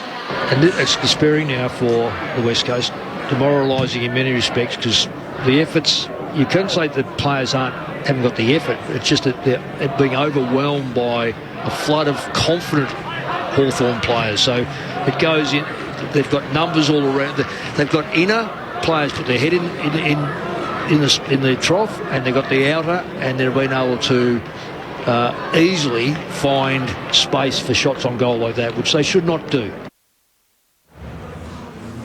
So Mick Moldhouse, a man who coached the West Coast Eagles and Carlton, alongside Collingwood, with his thoughts around where the Eagles find themselves at the moment on the foot of the AFL ladder. And, well, the spotlight is going to be squarely on them on Monday in the West, with the Dockers slowly starting to get their season back on track. The playing groups are just splitting, getting into position for the third quarter. You touched on it, Corby, the highlights of Bobby Hill running the boundary, Charlie Curnow kicking his second, Ash Johnson flying into the air with the floodlights starting to take over here at the MCG. So we've got some good moments. The challenge for the Blues is to try and bring a bit more of that intent and close the gap heading towards three-quarter time. Looks like Mitch McGovern's playing forward here, so a bit of a change of personnel and different ends of the ground. The Blues have made their sub as well, so we'll get down to Lauren Borden in just a moment, but I'm pretty sure it's Ollie Hollands who walked off in the warm-up top. I don't know if Loz with us. Yep. Have you got us, Lauren? I've got you, Corby. I've just got to make my way over to the Carlton bench. I'm sitting right next to Collingwood, but I'll make my way over and see who's been subbed off. So it might be George Hewitt time for the Blues. They're chasing the game. 35 points, Collingwood's lead, as Cameron wins the hit out to start the second half. Pies by 35, down towards the number 35 in Nick Dacos. He gives it to Cameron. He's tackled, and we'll do it all again in the middle. 10-5 to 4-6. Up it goes again. You can throw a blanket over 15 players now around the footy. The umpire says, I'll have it once more. Matt Kennedy's playing on Brody Mychek, so a bit undersized down there. Probably expect Jackson Varney to go back and play there at some point. Similar quads. Up it goes. Pitternet knocks it away. DeGoey had a touch on the way through. Ends up with Doherty. Kicks to centre half forward. Moore just kicks it off the deck back into the middle of the ground. Ed Curnow collects for Carlton. Hand pass to Doherty. Handball to Chera. Side bottom tackles him. Ball comes out. Says play on. Here's Jack Crisp for Collingwood. He's tackled. He's in strife. Holding the ball. The umpires all looking, the players all looking to the inside of the ground. The umpire was on the outside. The kick goes into the pocket for the Blues. Not a good one. Spoiled away by Quaynor. It's out of bounds and a throw in. Forward pocket here for Carlton. That's the wrong option there. I think it was Harry Mackay and Mitch McGovern were doing a bit of work in the goal square, trying to free up someone to get some space on the far side, but I think it was Charlie Curnow's pace that drew the kick. Collingwood by 35 points, thrown back in. Cameron worked his way to the front against Pitnet. Cripps pitched it off, couldn't get a kick away as Cripps lays the smother. Spills the way of Nick Dacos. Hand pass over his shoulder. Collingwood deep in attack. Noble tries to bury his way through. He's taken over the shoulder. It's a Carlton free kick, though. It's going the way of Noble. No, it is Noble's free kick. Just for half a second. Thought Sam Walsh might have almost convinced the umpire, but John Noble has it in the back pocket. Points up the southern wing in the direction he intends to head it. Long kick, Sard flies in front of Mason Cox. It never got to him, and he's off at half forward, into the pocket, turns it straight over. Quaynor takes the mark as Charlie Curnow was trying to lead to that pocket, but Quaynor read it best. Corey Durden, who's started the quarter on the bench, he's on the phone already, so he hasn't been on the ground. We've just had half time, and he's already on the blower. Up to the box, there's a free kick here on the wing. Sat in the wrong seat, Corb, I think. Yeah, that's how they told him. It's going Young's way. So Carlton are going to get a chance to put it back inside the forward 50. Kicks to centre half forward. There's Darcy Moore. She drops the mark he'd ordinarily take. Falls down towards Ed Curnow. He's tackled. Ball held to him. Hump says ball up. He's got lucky there with the drop mark, but just some terrible entries to start this third quarter by Carlton, who have had all the play, but just again decision-making and execution going inside 50. Blues to the city end, Pies by 35. One down to Nick Dacos. Look away handball, picked up by De Goey. Hand pass to Maynard. Shakes a would-be tackler. Kicks in the middle of the ground for Crisp. Jams it on the boot up into the front half for Collingwood. Bouncing footy sits for Young of the Blues. To Sard and a hand pass out wide for Cottrell on the wing. Looks up the southern wing. Tries to put it out in front of Chera and Sidebottom. Sidebottom gets there first. In front of Walsh. Hand pass to Darcy Cameron. To Pendlebury around the southern wing. Through the hands of Jordan De Goey. Elliott's there to clean it up. He might give it back to De Goey. At right half forward. Ran into Louis Young. It spills the way of Owies, who's sliding in and was legged. And we'll get the free kick for the Blues across half back. De Goey's tackle just slipped down and in the end got him around the ankles. Matt Owies working hard up the ground, has it left half back. Collingwood by 35 points. Sends it up the southern wing. Harry Mackay the target. Punched away by Darcy Moore of Collingwood. Sidebottom's hand pass to Cameron. Puts it straight over the boundary line. Out on bounce on the full. And the Blues will take it at left half back. Doherty takes it. Inboard to Newman. And now to Young, who looks at options and he's going to give it back to Newman. This is the old Blues who chip it across half back. Returns it to Doherty. Looking for options in the middle of the ground. Blake Acres had it in front of Ed Curnow. It was punched away at the last moment by Crisp. Hand pass to Bobby Hill. Hand pass missed Myerjack. Races after it. Taps it away from Wiedering. Wiedering races back onto it. Dragged down by Myerjack. Acres gets back for the Blues. Bobby Hill lays the tackle. Locked in the left forward pocket for the Pies. Carlton brought that pressure back upon themselves. The inability to find an outlet kick. Sometimes you just got to back your forwards in 1v1 down the line. Just give them a contest and then reset from there. They refuse to do it sometimes. Pies by 35, 5 minutes into the third term. Up it goes. Darcy Cameron knocks it down. Another pack forms. And we'll have the ball up half forward for Collingwood. Lauren Borden on the Carlton bench. Loz. Like you mentioned, Corby, Ollie Hollins has come to the back of the bench and George Hewitt is injected into the game. He's still sitting in the front of the bench, though, with his jacket and warm-up top on, but he will be coming on shortly. Thanks, Loz. A few jackets on up here, it must be said as well. The window open as Pitternet knocks it out of bounds. She's brisk, isn't it? Oh, it's what do they reckon? It's 13 degrees. It feels even cooler than that. Boundary throw in here. Half forward for the Pies. They're kicking to the punt road end in this third term. They lead it by 35 points.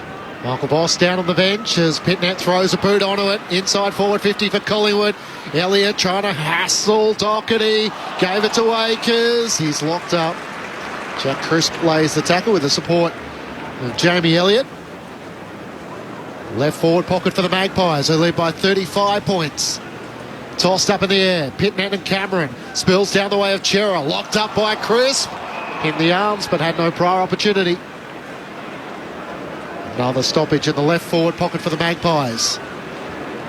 Floodlights starting to take over here at the MCG. Pies by 35 points. Pitnet knocked it down. Got it to Nick Newman. Clearing kick towards half-back. Darcy Moore works his way to the front. Another intercept mark for him. He's up to 11 intercept possessions for the game, the Collingwood captain. Has he been best player on the ground so far? He's been good. Yeah. He's going to load up and kick it to the top of the goal square. Mason Cox down there. Mason with the juggled mark. And the big 7-foot American standing in front of the whole pack takes a juggled mark. He'll kick from 25 out straight in front. Is there any better after he's taken a mark and the walk back to when he's going to take his kick than this bloke? And his shoulders are all the way back. He couldn't pin him any further, could he? They're just grazing the goalpost at the city end, his shoulders. And so he should, though. That's a great mark. He had one arm pinned and just controlled it, whether the 1 minute, 2 or 3 occasions, and then finished off with a double grab. This is good form. Loves a goal too. For a guy that grew up playing a game with a foot violation, he's a superb kick of the footy. He lets me down here, right on cue though. He's just missed a little bit out to the right, so I'm behind. 10-6 to 4-6. It was a perfect lead-up. I just needed Mason to put that one straight through. Pies by 36, 7 gone third term. Just the weight of the wobble might have been to the right. I think so. Sard brings the Blues back into play. Up towards Charlie Curnow. He flies with Pitnat. Spills down the way of Motlop. Got a hand pass away. It's slipped over to Durden, to Cripps. He turns it over looking for Charlie Curnow. His tackle just went a little high on Braden Maynard. And a chance for Collingwood to go inside 50 once more. So the Blues not quite starting with the intent in which Michael Voss would have hoped for. Collingwood about to head inside 50 for a third time. The Blues with 3 inside 50s. Long towards Mason Cox. Standing tallest is Lewis Young. As Cox was nudged underneath the footy, it takes the intercepting mark for the Blues. Collingwood by 36 points. Young in the back pocket, looks up the members' wing. Charlie Curnow the target. Darcy Moore flies for these and brings it down once more. Durden for the Blues, hand pass to Chera. Links up with Sard at left half back. Almost tackled by McCreary. Dropped the ball, got it back. Hand pass to Nick Newman. Links up with Silvani across half back. Searching hand pass to Wiedering. And left half back in 2 minds. Runs into Hoskin Elliott. Feeds the hand pass back to Silvani. Works it to Matt Kennedy. They haven't advanced forward yet. Inboard to Newman. Newman looks into the middle of the G for Paddy Cripps, who takes the mark, the Brownlow medalist, pokes the kick down to centre half forward. Ed Curnow marks. He's still 2 kicks from goal. He looks inside 50. Owies stands in front of Mackay and Moore charging at him. And Matt Owies comes up with it 30 out straight in front. Well, they finally got there, Carlton. It took them probably 3 or 4 occasions of just going side to side. And it was Jacob Wiedering just got caught in 2 minds about what to do, which froze, didn't he? Lucky enough, Matt Kennedy ended up getting the ball and then having a go at that 45 inside kick. But they moved the ball quick there with limited risk and just were smart and backed in their skills and get a shot on goal as a result. Kicked 3 last week. He's got 1 already. Matt Owies for the first of the second half to give Carlton a bit of life. He misses. Out to the right. Both teams trade behinds to start this third term. It's 9 minutes old. Collingwood by 35 as they were at half-time. I didn't want to moz him, but he had kicked 7 straight from set shots this season. Not to be. Nick Dacos looks to bring the Magpies back into play. Up towards Darcy Moore. Darcy Cameron never got to him. Tom Mitchell has to try and gather it. Hand pass to Josh Dacos. He's wrapped up and holding the footy. Corey Durden with the tackle, and the umpire says he had prior opportunity. Hot whistle. Wasn't it? Little sidestep, and that was about it. Corey Durden at right half forward for the Blues. As Charlie Curnow in the goal square sends it in that direction. Darcy Cameron sets himself, clears him, whistle. Carlton free kick. Charlie Curnow was held in the eyes of the umpire, and he'll line up directly in front, 20 metres out from goal. What did I say at half time? Without the help of the umpires, I'm not sure that the Blues can get back into it, but you hold on, you run that risk, don't you? Darcy Moore had a hold of the front of the jumper as Charlie Curnow comes in and steers through his third. Trying to lead the Blues fight back as Collingwood's lead is cut to 29 points. 10-6-66 to Carlton, 5-7-37. The Blues with the first goal of the third quarter that comes at the 10-minute mark. Yeah, as good as Darcy Moore's been, he's probably given away 2 or 3 goals with a few errant, free kicks, arms across and holding on. So when there's an opportunity to try and get into Charlie Curnow, and that was a great kick because it wasn't just put into the top of the square on someone's head. It was actually put with a bit of pace and a bit more zip and put to his space. So it gave him a chance to run and jump at it. And that just caused a little bit of confusion for Darcy Moore, and it was an errant ball which went across Charlie's face. But that's the danger of having Charlie Curnow deeper and an opportunity to give him 1v1 opportunities because he's drawing free kicks at the moment. Holland's out of the game. Technical sub George Hewitt in. Magpies yet to use theirs in Jack Ginnivan, the unused sub at the moment. 29 points. Collingwood's lead back in the middle. Jack Silvani grabs it. Cameron locks him up, and a ball up again in the middle. Carlton with the first of the second half. Can it spark the Blues? Silvani grabs it out of the ruck. Free kick for a hold. He got rid of Cameron illegally. Free kick Collingwood. And a bit of go forward out of the middle here for the Magpies. As Cameron kicks out wide for Oleg Markov, who takes the mark. Forward of the southern wing. Tries to dart a kick inside 50. Hits up Jamie Elliott in that channel at right half forward. 60 from home.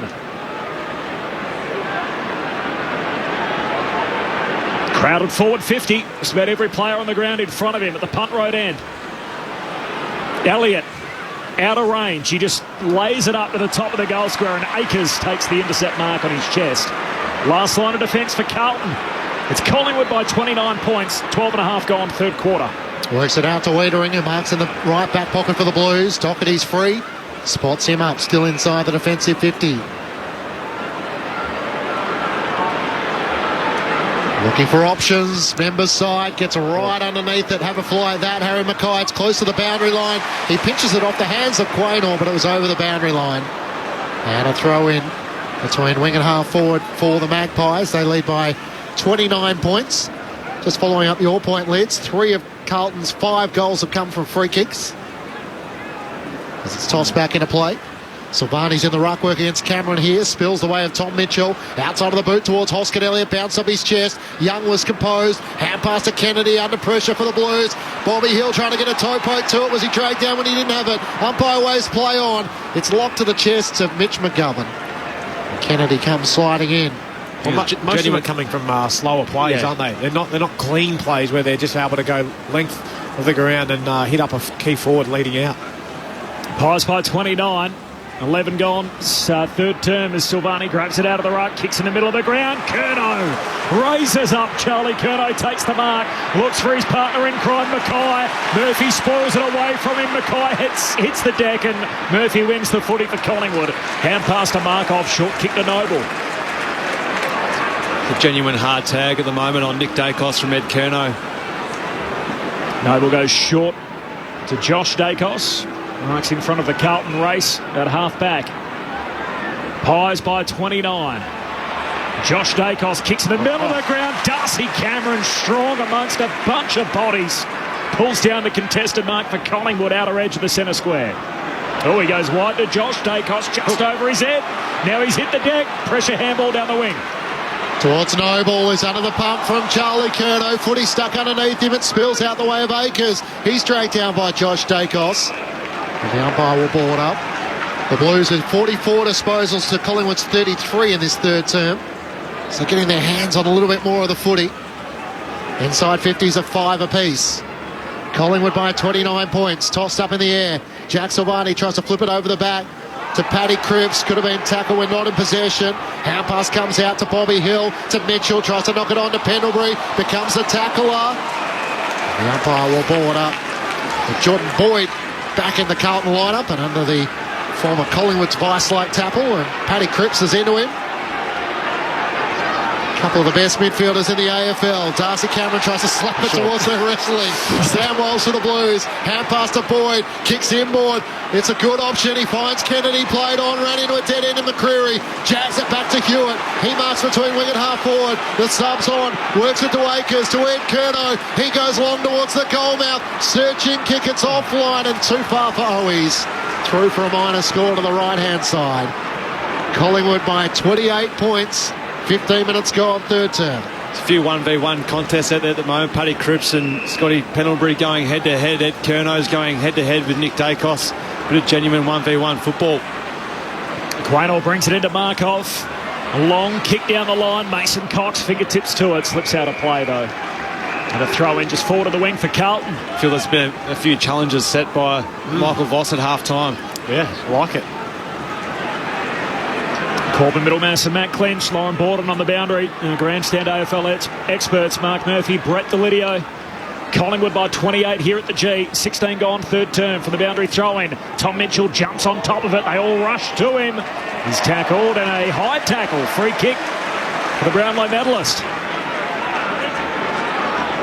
And Tom Mitchell's going to get it. Eventually, as he's the last body up, they all separate. He's got the footy on the wing as the four shadows start to appear, meaning that the floodlights have kicked in. It's Collingwood by 28. Saints by 2 points over the Giants, approaching quarter time there. Mitchell kicks towards half forward, Wiedering with a one-handed mark. Was able to fend off Mason Cox and beat him in the air. And he marks it right half back. Pierces a kick towards Jack Silvani. Noble slides in, spoils it down. Half pass to Nick Dacos to brother Josh. Kicks inside 50. Hoscadelli the target over his fingertips. Clears he and Newman. Running on McCreary. He breaks away. Half pass to the top of the goal square to Myercheck through for his fourth. Mitch McGovern just couldn't get a hand on Bo McCreary. And from that point onwards, he became the provider, and Myercheck did the rest. Collingwood by 34 points, 11-6-72 to the Blues, 5-8-38. A goal apiece in this third term through 17 minutes. Well, it takes all the air out of your sails, doesn't it, when you... He did such great work, Jacob Weeder, and wins that ball back, but then slow and hesitant to move the ball on. He had Harry Mackay down here versus Isaac Quain. Now, tell me that's not a mismatch that you should be trying to isolate. Get the ball moving and out of your hands. Get it forward, back in your forwards. Instead, you go for a 50-50 short ball that Noble spoils, and then that just plays into the hands of Collingwood. They back in their teammates, running, linking play. And McCreary, again, just getting reward for effort, continually showing up, putting on the defensive pressure, puts it back into the hands of Myercheck. Another goal.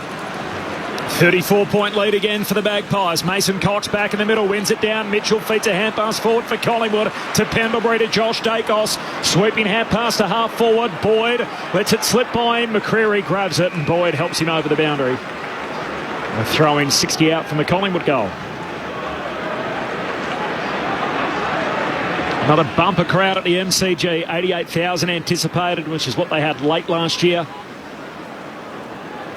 Really good roll-up again, despite the cool day in Melbourne from the boundary throw-in. Pitternet wins it down. Pendlebury, was he tackled high? Ump says no.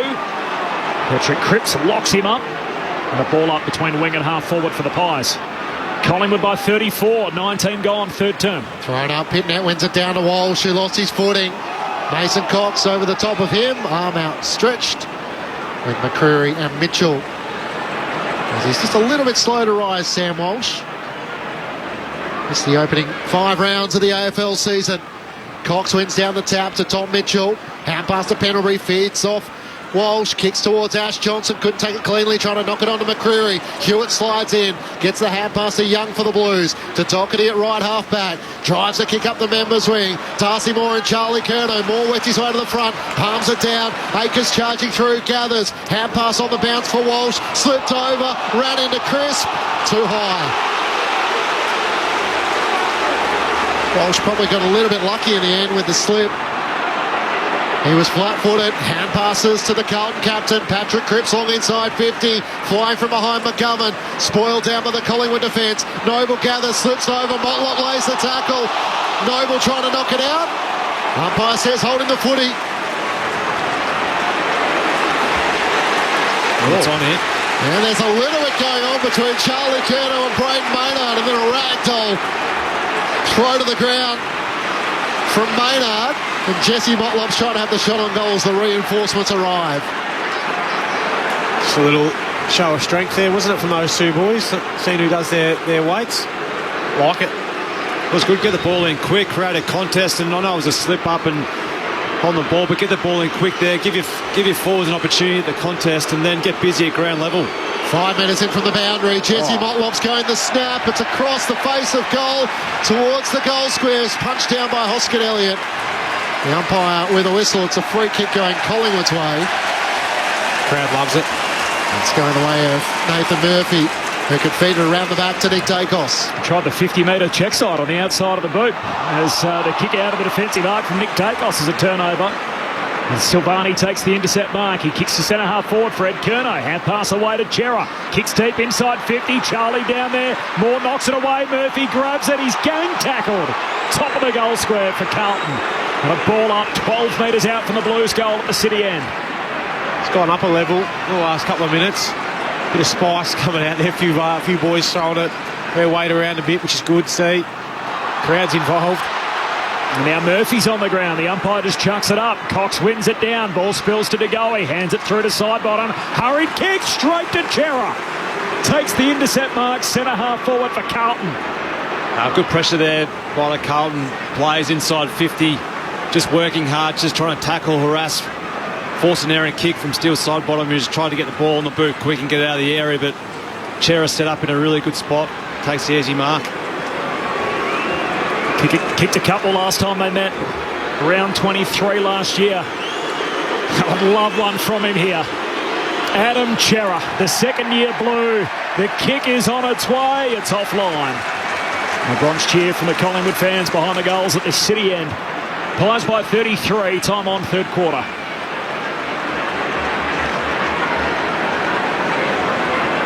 They've had about the last 5 or 6 shots on goal apart from Brody Myercheck's fourth. Nick Dacos brings Collingwood back into play. Up to Noble at right half back. Around the boundary line to Myercheck. He marks in front of Sard. Centre of the southern wing. Kick inboard, Mr. Goey. Picked up by Cripps of Carlton. Hand pass to Chera inboard for Pitnet. It's wide of him. Mason Cox races after it. Leaves it for Josh Dacos. Hand pass to Tom Mitchell. Turns member's side. Kicks to McCreary. Sliding in down low. Boyd got his fingertips underneath it. And claims the mark member's side. That's a kick. Kicks towards Cripps, backpedaling, hand pass over the top to Motlop over his shoulder to Akers running boundary side. He wheels onto his right, long to the goal mouth. Side bottoms back with more, spoils Charlie Curnow. And the Collingwood captain slaps it back through from behind. 32 points, Collingwood's lead, but the Blues are trying to mount a fight back. Yeah, you feel they've been tickled up by the senior coach about getting their contest right. When it is your opportunity to win that 1v1, you better win it. And you feel they've certainly picked up in that area of the game, Carlton, but they're still just not getting those basics right and finishing off all their hard work. 5 of the last 6 scores, as Clinchy touched on, for Carlton. So 1 goal for to 1-1 in the quarter. Noble runs and carries up the back flank after marking the kick out, goes up to the wing, comes down to Jack Crisp, pokes the pass forward, and Jordan Boyd takes the intercept mark. A couple of nice things, Boyd. The only inclusion this week for Carlton. Goes short to Young. Now he stands and thinks, where am I going with this? He kicks in the Charlie Curnow direction. Pitternet also in the pack. Punched away by Darcy Moore, but punches it deeper inside Carlton's forward 50 and out of play. In front of Motlop and Maynard, and a throw in right forward pocket for the Blues. Collingwood by 32, 24 travelled third term on Grandstand AFL. Interesting stage in the game. The Blues with 1-4. Cox knocks it to the front. Motlop swoops in. Tackled by Noble. Umpire circles and will board up. 45 metres out from the Carlton goal at the city end. The Blues 5-10-40 to Collingwood 11-6-72. Plenty of numbers around this contest. Cox sets himself against Pitnet. Pitnet jumps early. Cox wins down the tap. Spills to Hewitt. Hand pass to Akers for the Blues. Shrugs off to Goey to Cripps. He chugs off Josh Dacos. A hand right in the middle of the chest. Hand pass back to Boyd. Blazes away inside 50. It flares out and out of bounds on the full.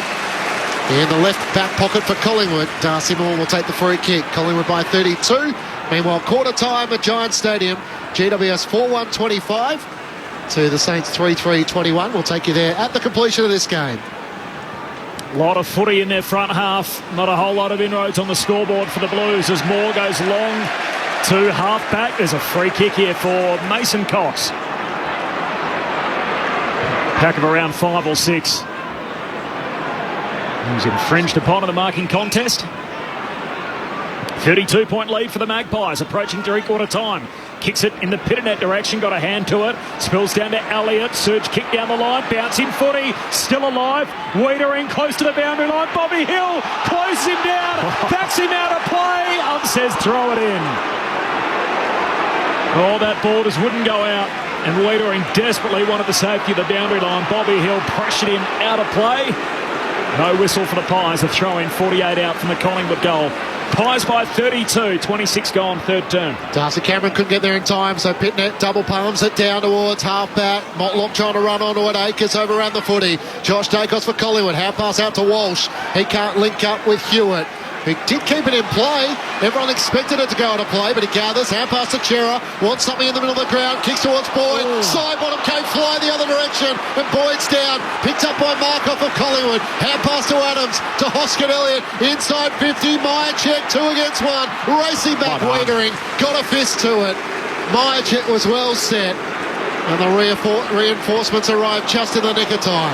Yeah, well done by Jacob Wiedering. Looked like he was dead in the water, wasn't it? But he just turned his body around, and great technique to get his arm in the area and not force a free kick against.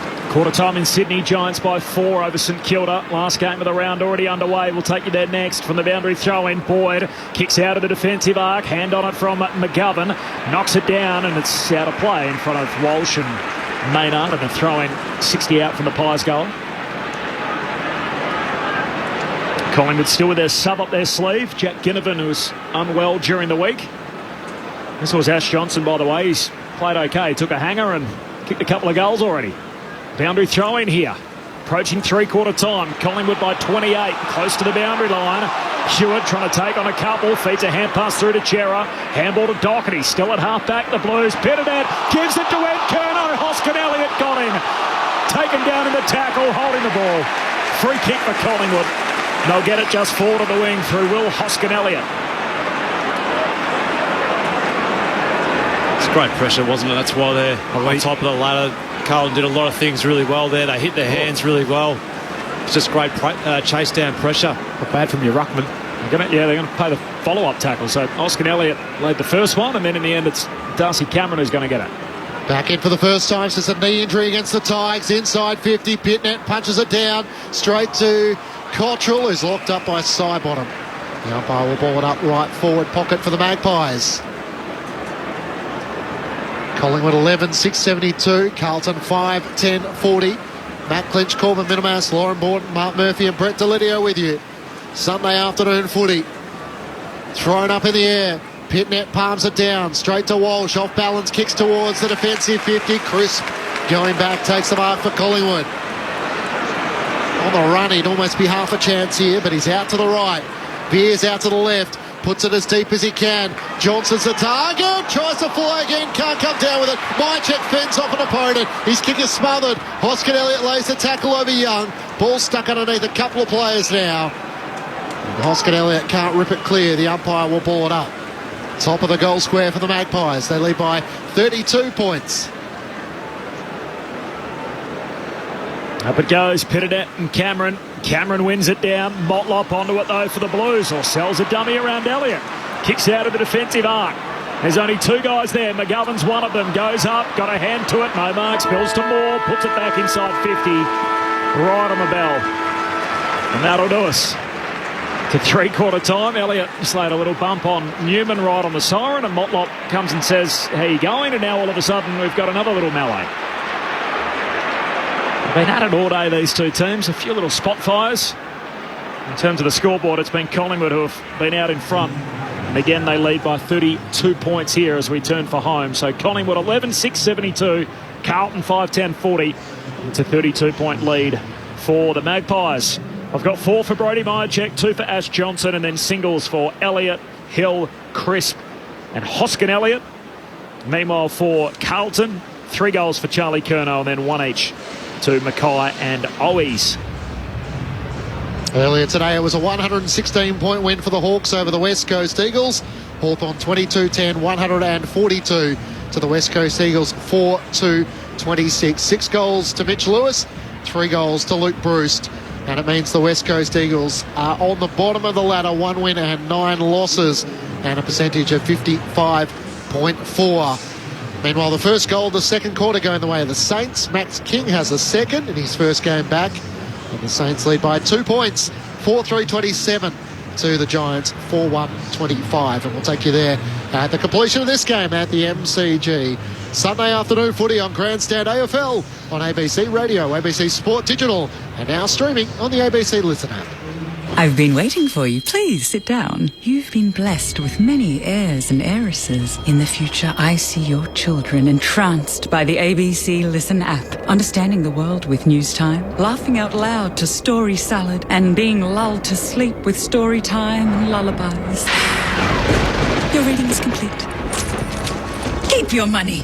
The ABC Listen app is as free as the wind. Now go and download the ABC Listen app. This is the Sir Doug Nicholls round. On your radio, Sport Digital and the ABC Listen app. There's Charlie Curnow in the goal square, sends it in that direction. Darcy Cameron sets himself, clears him, whistle, Carlton free kick. Charlie Curnow was held in the eyes of the umpire. Darcy Moore had a hold of the front of the jumper as Charlie Curnow comes in and steers through his third. Trying to lead the Blues fight back. Noble slides in, spoils it down. Half pass to Nick Dacos to brother Josh. Kicks inside 50. Hoscadelli at the target over his fingertips. Clears here Newman. Running on McCreary. He breaks away. Half pass to the top of the goal square. To Mike. Get through for his fourth. The 2023 Sir Doug Nichols Round. On ABC Radio, ABC Sport Digital, and now streaming on the ABC Listen app. Collingwood lead by 32 points at three-quarter time. 11-6-72 to the Blues 5-10-40. Great to have your company for Sunday afternoon footy, whether you're listening to us on analogue radio, via your digital radio and the ABC Sport button, or of course the ABC Listen app. Just download it and you can take the footy wherever you're heading across the weekend. Matt Lynch, Corbin Middlemass, Mark Murphy, Brett Delidio and Lauren Borden with you. I was especially interested in that quarter. Lids, it felt like at times Carlton were almost playing with three forwards, three or four forwards, with Mitch McGovern pushing all the way up the ground, and also Matt Cottrell as well, who was trying to sort of play that role, which makes it incredibly hard for Carlton's forwards. It does, but they still managed to get opportunities, though, Clinchy. They just weren't able to capitalise on it. You know, kicking 1-4 for the quarter versus 1-1 for the Pies. And you kick 4-1 back the other way. Geez, it makes this game right on. Makes it really interesting. You know, and a lot of trying to think back, were they all really gettable? I mean, they ended up with a couple of shots potentially. Well, the Curnow one was a free kick against, but then there's a couple of others there that maybe might have been 50-50. The point I'm trying to get at is they upped their intensity. Yeah, they did. And it was obvious that at half-time there was just a few little barbs that might have been thrown out, and you could see the way boys were actually not allowing blokes just to run past. They were putting more effort into, just holding onto that tackle or putting a bump on to not allow that easy overlap handball. They were just being more physical everywhere around the ground, and there was a few challenges, no doubt, thrown out to a few senior guys. And around the contest, there was real anger and a few hits around Patrick Cripps. He was trying to tackle to hurt. There was Ed Curnow, who was just laying in physically to Nick Dacos at every opportunity, and then across the ground there was little spot fires everywhere. But yeah, they just didn't make the most of their opportunities. They're trying to get half forwards, the smaller half forwards, to press high up the ground and help the defence, but they probably weren't resetting quick enough, or the player with ball in hand was too quick to try and get the ball moving forward and just kicking back into the numbers. And then if you don't make the most of your opportunities, kicking 1 goal 4 against a really good side, if you kick a couple more of those, then you're right in amongst this game. There's a lot left to do in this last quarter, but I continually say, well, they've got the firepower to do it, which they certainly do, but it's a matter of trying to get in there in a really quick manner, which gives opportunities 1v1 rather than just bombing it in long and hoping for the best. Geez, I'd be frustrated as a forward, though. If I'm 1v1, give me a chance forward of the footy. Yeah, there's no doubt Charlie would be saying that and Harry would be saying that too, but then it comes back to work rate and your smaller players who your defenders are going to drop off. You need to try and re-engage those players. But they're not getting there to outnumber, because there's so much indecisiveness at the back end where it's going sideways. Like, well, I'm not going to go to the contest where I think it should. I'm going to stick around here in the middle, and then they do go long. We've got no numbers there. So yeah, it's a cohesive sort of unit that we've it's hard to see at the moment, isn't it? Harry Mackay with the 4 kicks and 3 marks and the 1 goal from early in the match. Do you think we could see the second game this year where the sub doesn't get made at all? Jack Ginnivan, he's been crooked during the week.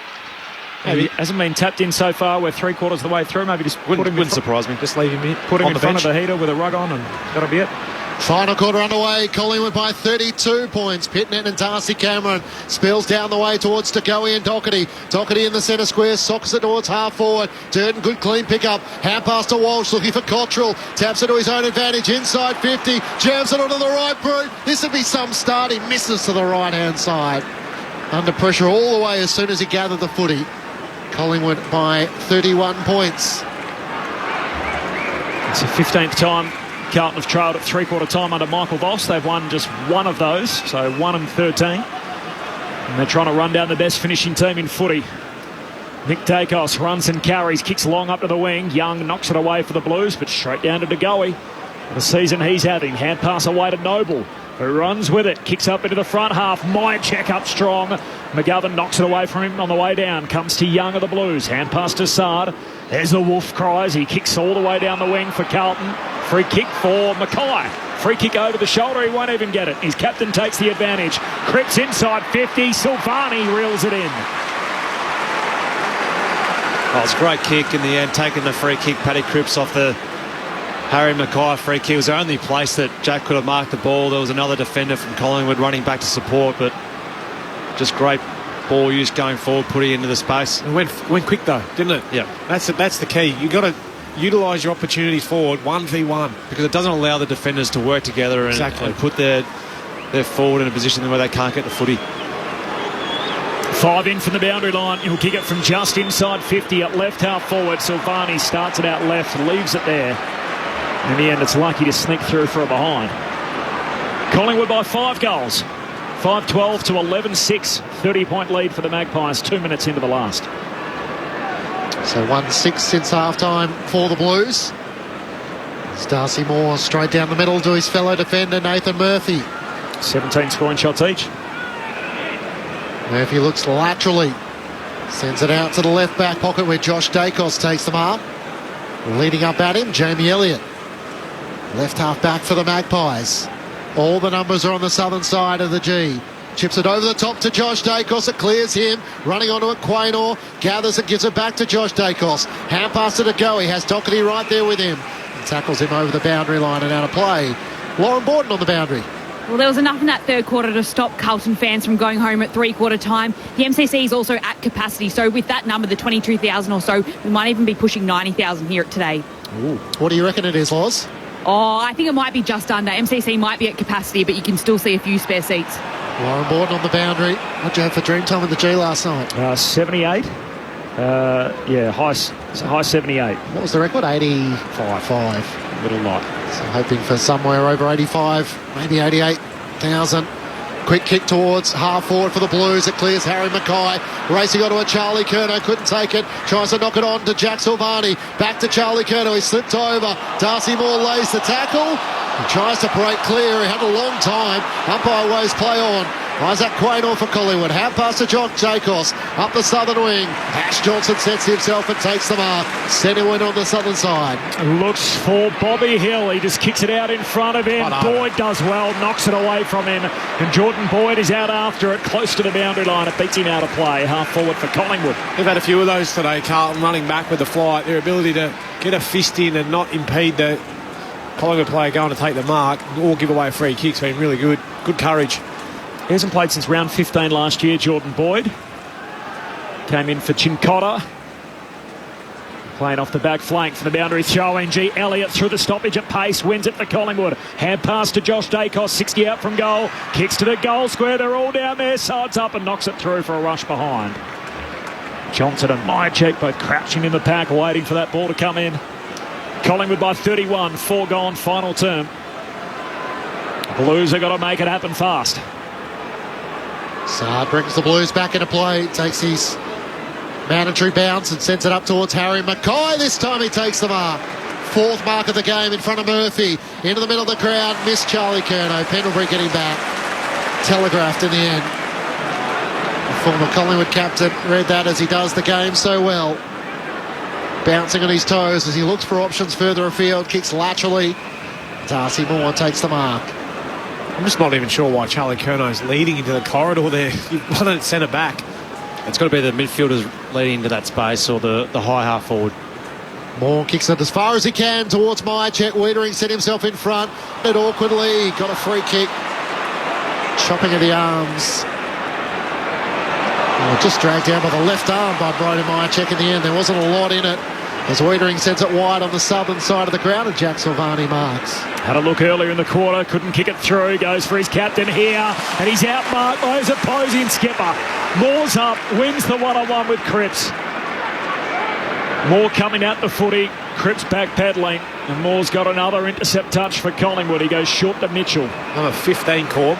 15? Out of, what's he had, 20. Still got him on top, best of field. Oh, geez, hard to go past him at the moment, would it? Would it be? Just incredible. He's had quite a day. The Collingwood skipper as Tom Mitchell goes wide for Josh Dacos. There were 2 lead changes in the first 12 minutes, and from that point on, Collingwood have played from in front. As Dacos down the wing, and there's Brodie Myercheck. He's got 4 so far today. Kicks inboard for Adams, wants to move it, feints to hand pass, gives it in the end of the go. He takes on the tackler to Hill, shoots it inside, back towards Adam. He's locked up, tackled, caught, holding the ball, trying to slice his way through. And it's Boyd again. It's Walsh on this occasion who wins it for Carlton. And he's completely cooked that. Walsh has kicked it straight out of bounds on the full. Free kick for Collingwood, high half forward, 60 out, and Myercheck's going to get it. Don't expect that, do you, from any of your high-end players? Brody Myercheck has 4 goals for the game. He's out 55 metres out from home, hard to the left, drives it long towards Cameron. Ash Johnson's there. Cameron got hands to it. Johnson's the crummer. Hand pass to McCreary across his body for the first goal in the final term. It's all swings and roundabouts for the Magpies. Bo McCreary gave the hand pass to Myercheck in the third quarter. This time it's Ash Johnson who gives it back to him for the first goal of the final term. Collingwood 12-7, 79 to the Blues 5-12, 42. 7 minutes gone. Final term on Grandstand AFL. Yeah, well, unfortunately, that's just a bit too easy, isn't it? When you have time to set up and get back to support, to have a long ball go in and just to drop the ball front and centre where someone's read the play. Just too easy from Ash Johnson, who just off hands, and McCreary, I don't know where his opponent was, but just going to be harder defensive there. 1-6 to 2-2 after half-time, so 7 scoring shots to 4 Carlton's way, and yet it's Collingwood who lead by 37. Lauren Borden on the boundary. This seems like a pre-planned sub from Collingwood. Jack Ginnivan's just come on. Ash Johnson come off. Even though he took the spec, he had an assist there in the goal. The 2 players with illness have just swapped with each other now. Thanks, Loz. So 8 minutes into the final term, Ginnivan gets his first look at it. Free kick, Collingwood, advantage applied out the middle to Goey, to Pendlebury by hand. Pendlebury's hand pass and turnover. Picked up by Doherty, who just whacks it forward for the Blues. Up to meet it, Charlie Curnow swings a hand pass out to Ed Curnow. His kick smothered.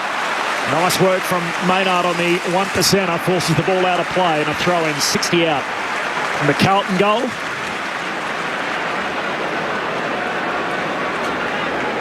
Last 2 in the game now for the Magpies. They've kicked only 1 in the second half, the Blues. For all their efforts and their time in the front half, Pitternet grabs it out of the right, gives it to Chera. He kicks goalward, but he's offline, so make that 1-7 after half-time. Make it 5-13 for the day to 12-7. 36 points, Collingwood's lead, 9 gone, final term. Darcy Moore brings the Magpies back into play, up towards Mason Cox through the hands of Louis Young. Corey Durden picks it up for the Blues, kicks towards Harry Mackay. Darcy Moore shoves him out of the way, legally, says the umpire. Takes another intercept possession, number 15 for the game. Works it to Quaynor, sends it up the members' wing. And Lewis Young marks in front of Mason Cox. If you're picking a Tassie team, Lids, and you have the choice between Darcy Moore and Charlie Curnow, there's the kick towards Harry Mackay, who takes the mark in front. Jeez, that's a tough question. Just wondering who you'd see as more valuable. Well, given Darcy Moore's the captain, you can nearly present a case to say, well, he can go down there and captain the side initially as well. So I probably lean more towards that. But in terms of marketability, you probably go to Charlie. I'm going to lean towards Darcy, though. He's been instrumental, the Collingwood captain. Here's Harry Mackay. His 6th kick coming up of the match, looking for his 2nd goal. He leans back on it, but steers it through. The Blues finally with their 2nd goal of the second half, despite all their dominance in front of goal.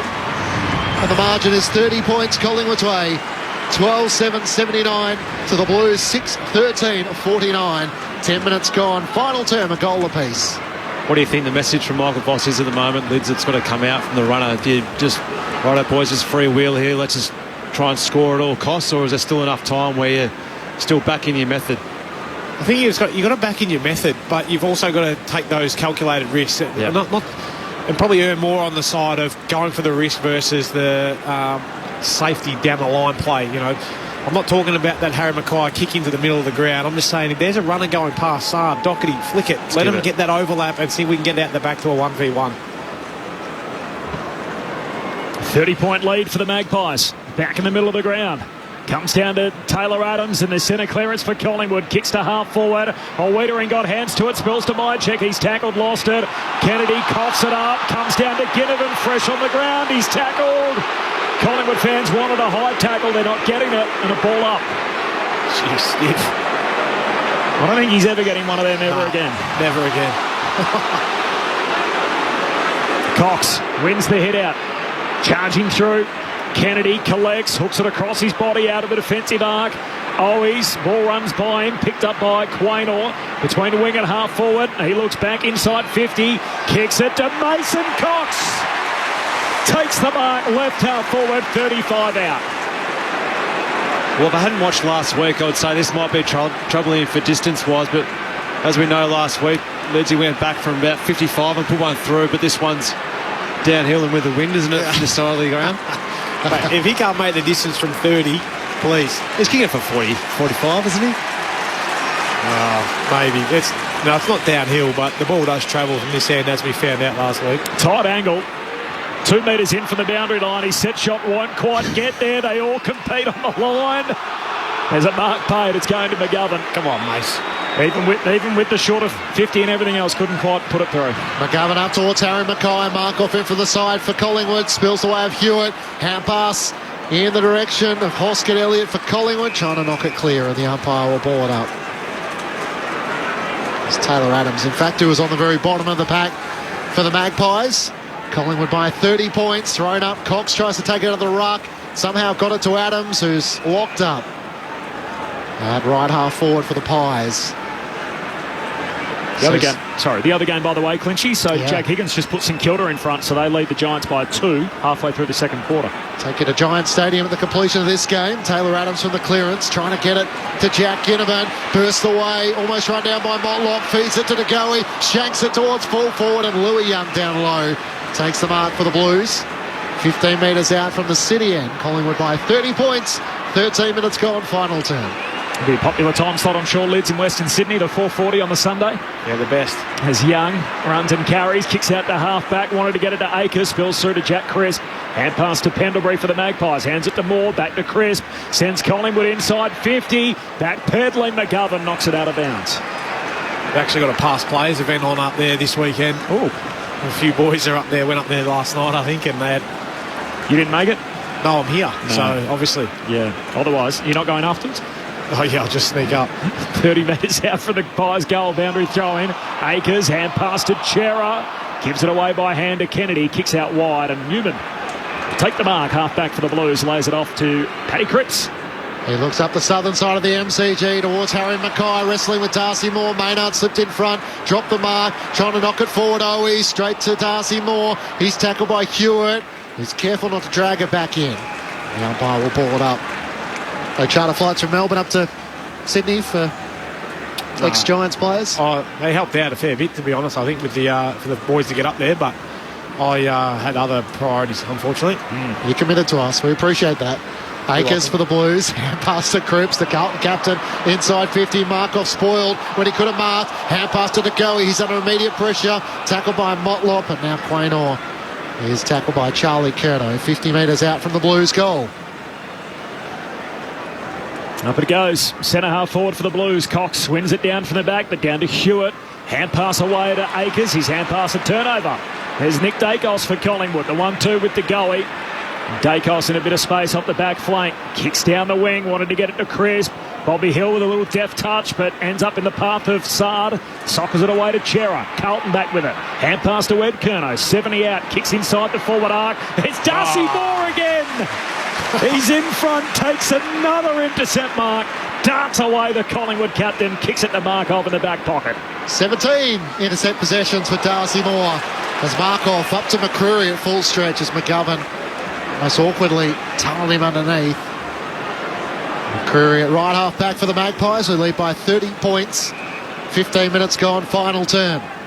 McCreary kicks as far as he can up towards Mason Cox and Myercheck. Myercheck flies, brought it down to ground level to DeGoey. Hand pass looking for Hoskett Elliott, cut off by Kennedy to Cherry. Quick hand pass concession to Owies, and now to Doherty. Takes a bounce through the middle of the MCG, goes long from 55, it's out to the right, and racing back. Nathan Murphy marks on his chest. If it's not Darcy Moore, it's Nathan Murphy, who with a clearing kick puts it up to Hoskett Elliott at full stride.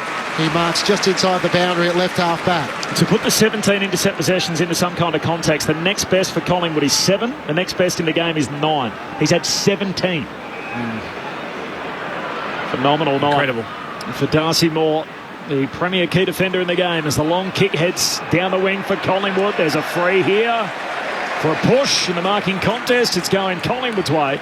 It's going to come all the way back to Mason Cox. Similar game style. Alex Rance at his best.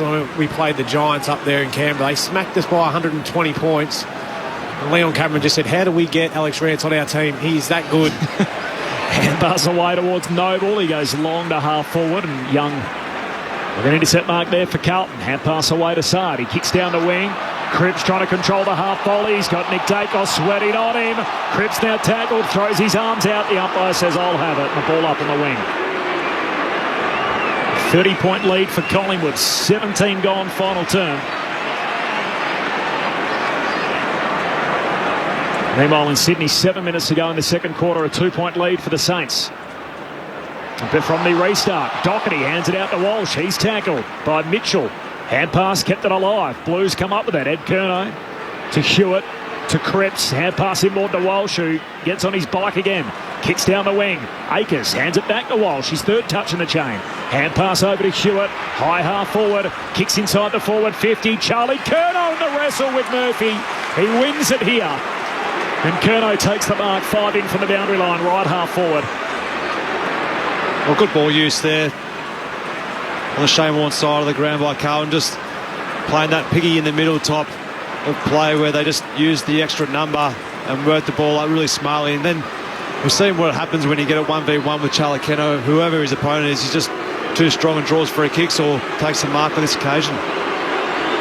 18 minutes into the final term. Charlie Curnow, right foot, drop punt, misses near side. He behind. Collingwood by 29 points. They opened up a 31-point lead early in the second quarter, Collingwood, and from that point on, the closest Carlton have got is 25 points. It's 29 at the moment, 18 gone, final term. Just thinking back to Alex Rance and Darcy Moore, Lids, that they just watch the football, don't they? They almost play like forwards and just back themselves in rather than you see other defenders who constantly watch their opponent, just always eyes on the football and knowing where the space an opponent is. 2 goals 8, the Blues in the second half to Collingwood's 2-2. At half-back, Tom Mitchell over the top of the footy. Jack Silvani over the top of him. The umpire will ball it up. There's an injury at Giants Stadium. I think it's Mitch Owens who's being stretchered off. So the mobile stretcher has come onto the ground, and there's going to be a significant delay there at Giants Stadium. We'll take you there for the second half. It's the Saints leading by 2 points, 7-3-45 to the Giants, 7-1-43.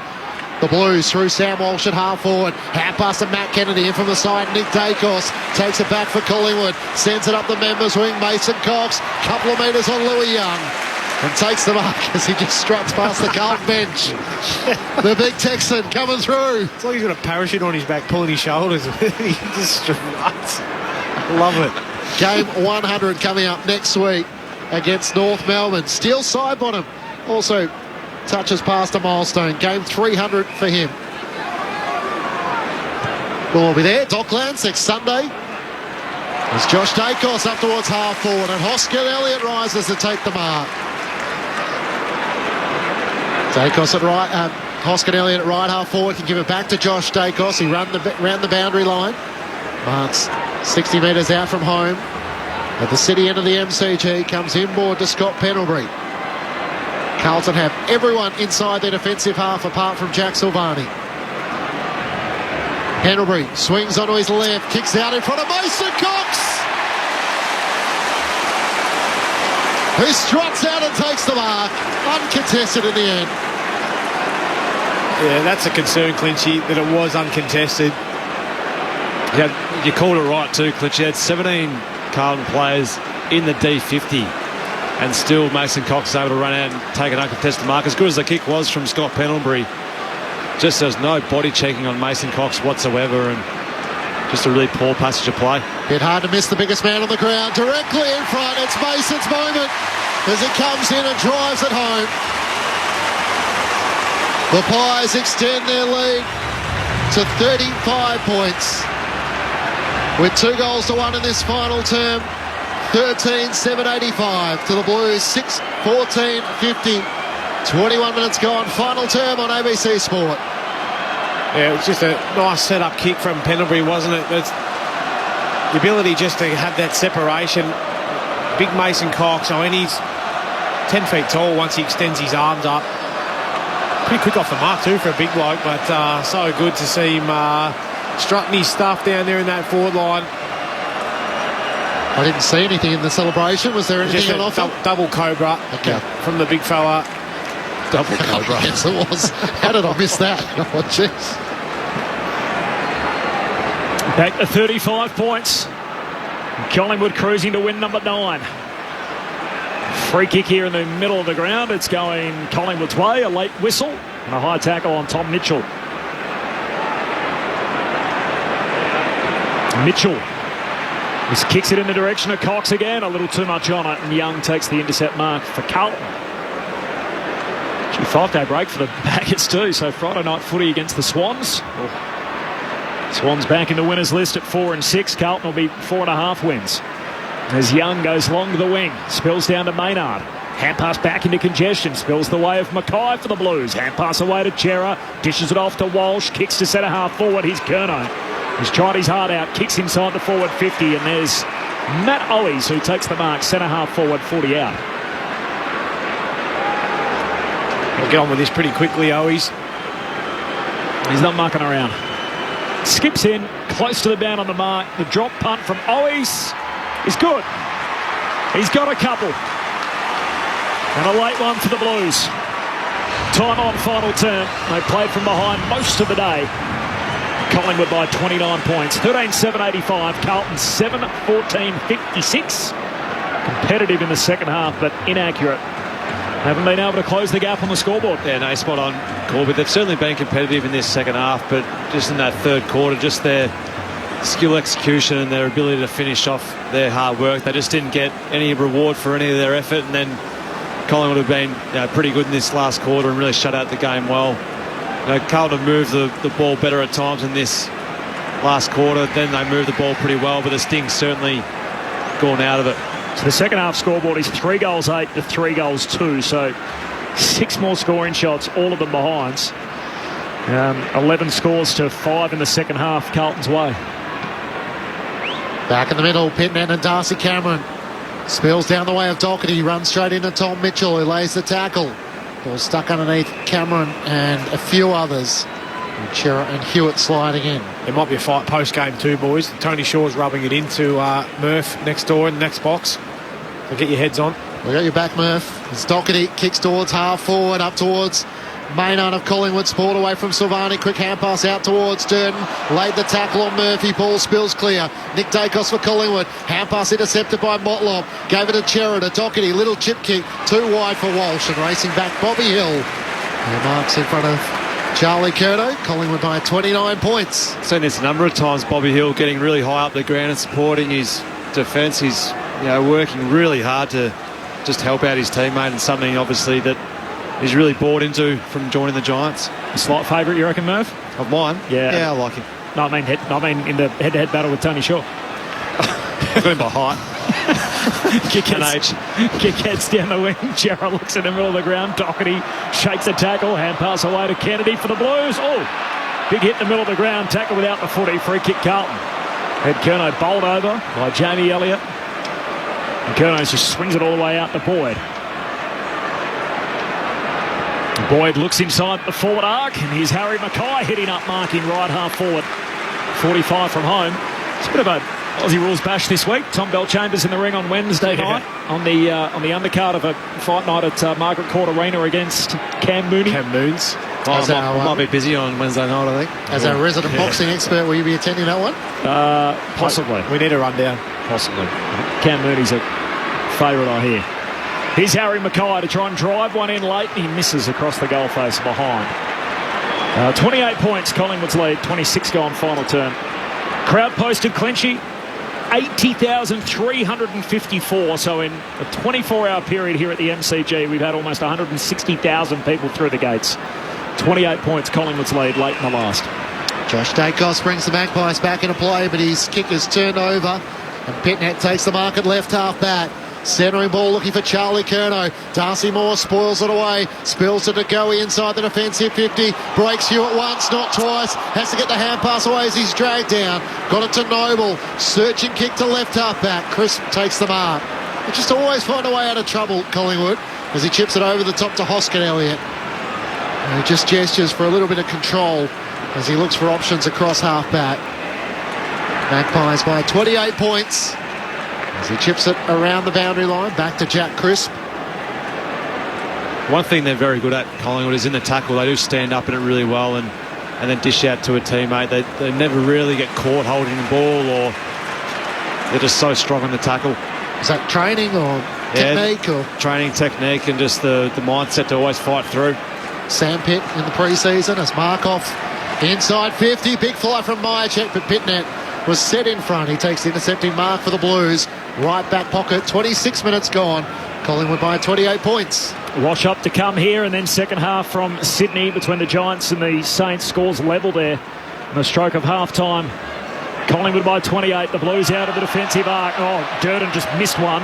Now pressure from Noble. Sockers to keep it alive to Walsh, trying to pick up the greasy footy. Noble's back to get in. Oh, and Durden looks a little sore here as he's on the AstroTurf and hasn't got back up next to the interchange, Stuart. We're actually shielded. We can't see that from the roof of the dugout. I'm not sure if Loz is still down there or she's disappeared to the rooms, but hopefully Durden, he's hurt. He's up and hobbled, trying to make his way off the ground. So that's a really sour end of the night.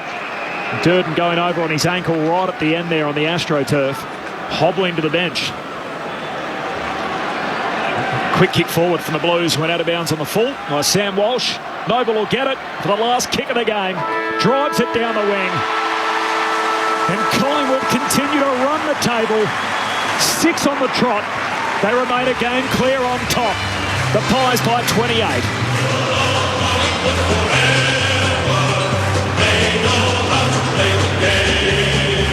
Side by side they stick together to uphold the Magpies' name. See the barricades are shouting as all the barricades should. All the premierships are capable for the good old Collingwood. That's about as a professional win as you're likely to see from a footy team in this league. They opened up a 44-point buffer midway through the second quarter, and they cruised home from that point. Carlton had a bunch of scoring shots in the second half. They could never get themselves close enough to be a significant sniff in the game. Collingwood closed out in the final term. They led by 24 at quarter time, 34 at the half, 32 at three-quarter time, and 28 points in the finish. The Pies by 28 in front of 80,000.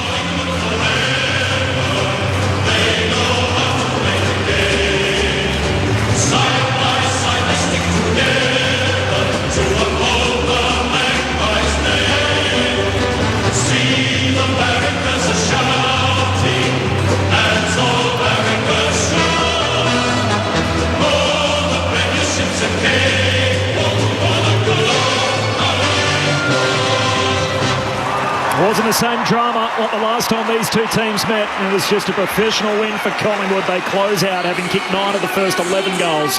Win by 28 points, remain a game clear on top, and as the song says, they certainly know how to play the game. A 28-point win for Collingwood. They're 9-1 on the season.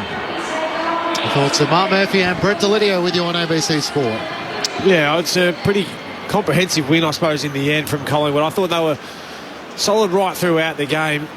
Credit to Carlton, they came back in that second half and applied a lot more pressure. They just weren't able to finish their work, Murph, which will be, they'll rue that. They kicked 1-4 in that third quarter. You make that 4-1, it makes it an exciting game, going into the last. But look, it's another win on the board for Collingwood. We all know what we're going to get when we turn up. They're going to take the game on, how they're going to play. It's not going to be just one star player right at the top who's going to dominate and lift this side over the line. It's going to be a very even performance, a great spread that gets this team up and rolling, which is, how do you stop that? Like, if you're coming in and planning against this Carlton, or for Carlton to come up against this Collingwood side, how do you stop a side that's just so well balanced and evenly spread? Yeah, and I think if you look at it from Carlton's point, they ended up with 2 more scoring shots, but they were just outclassed probably for most of the day. Like, they just, once Collingwood got 6 goals up, it was a goal back to Carlton and Collingwood would answer. So they could just never really bridge that gap and get within 4 goals.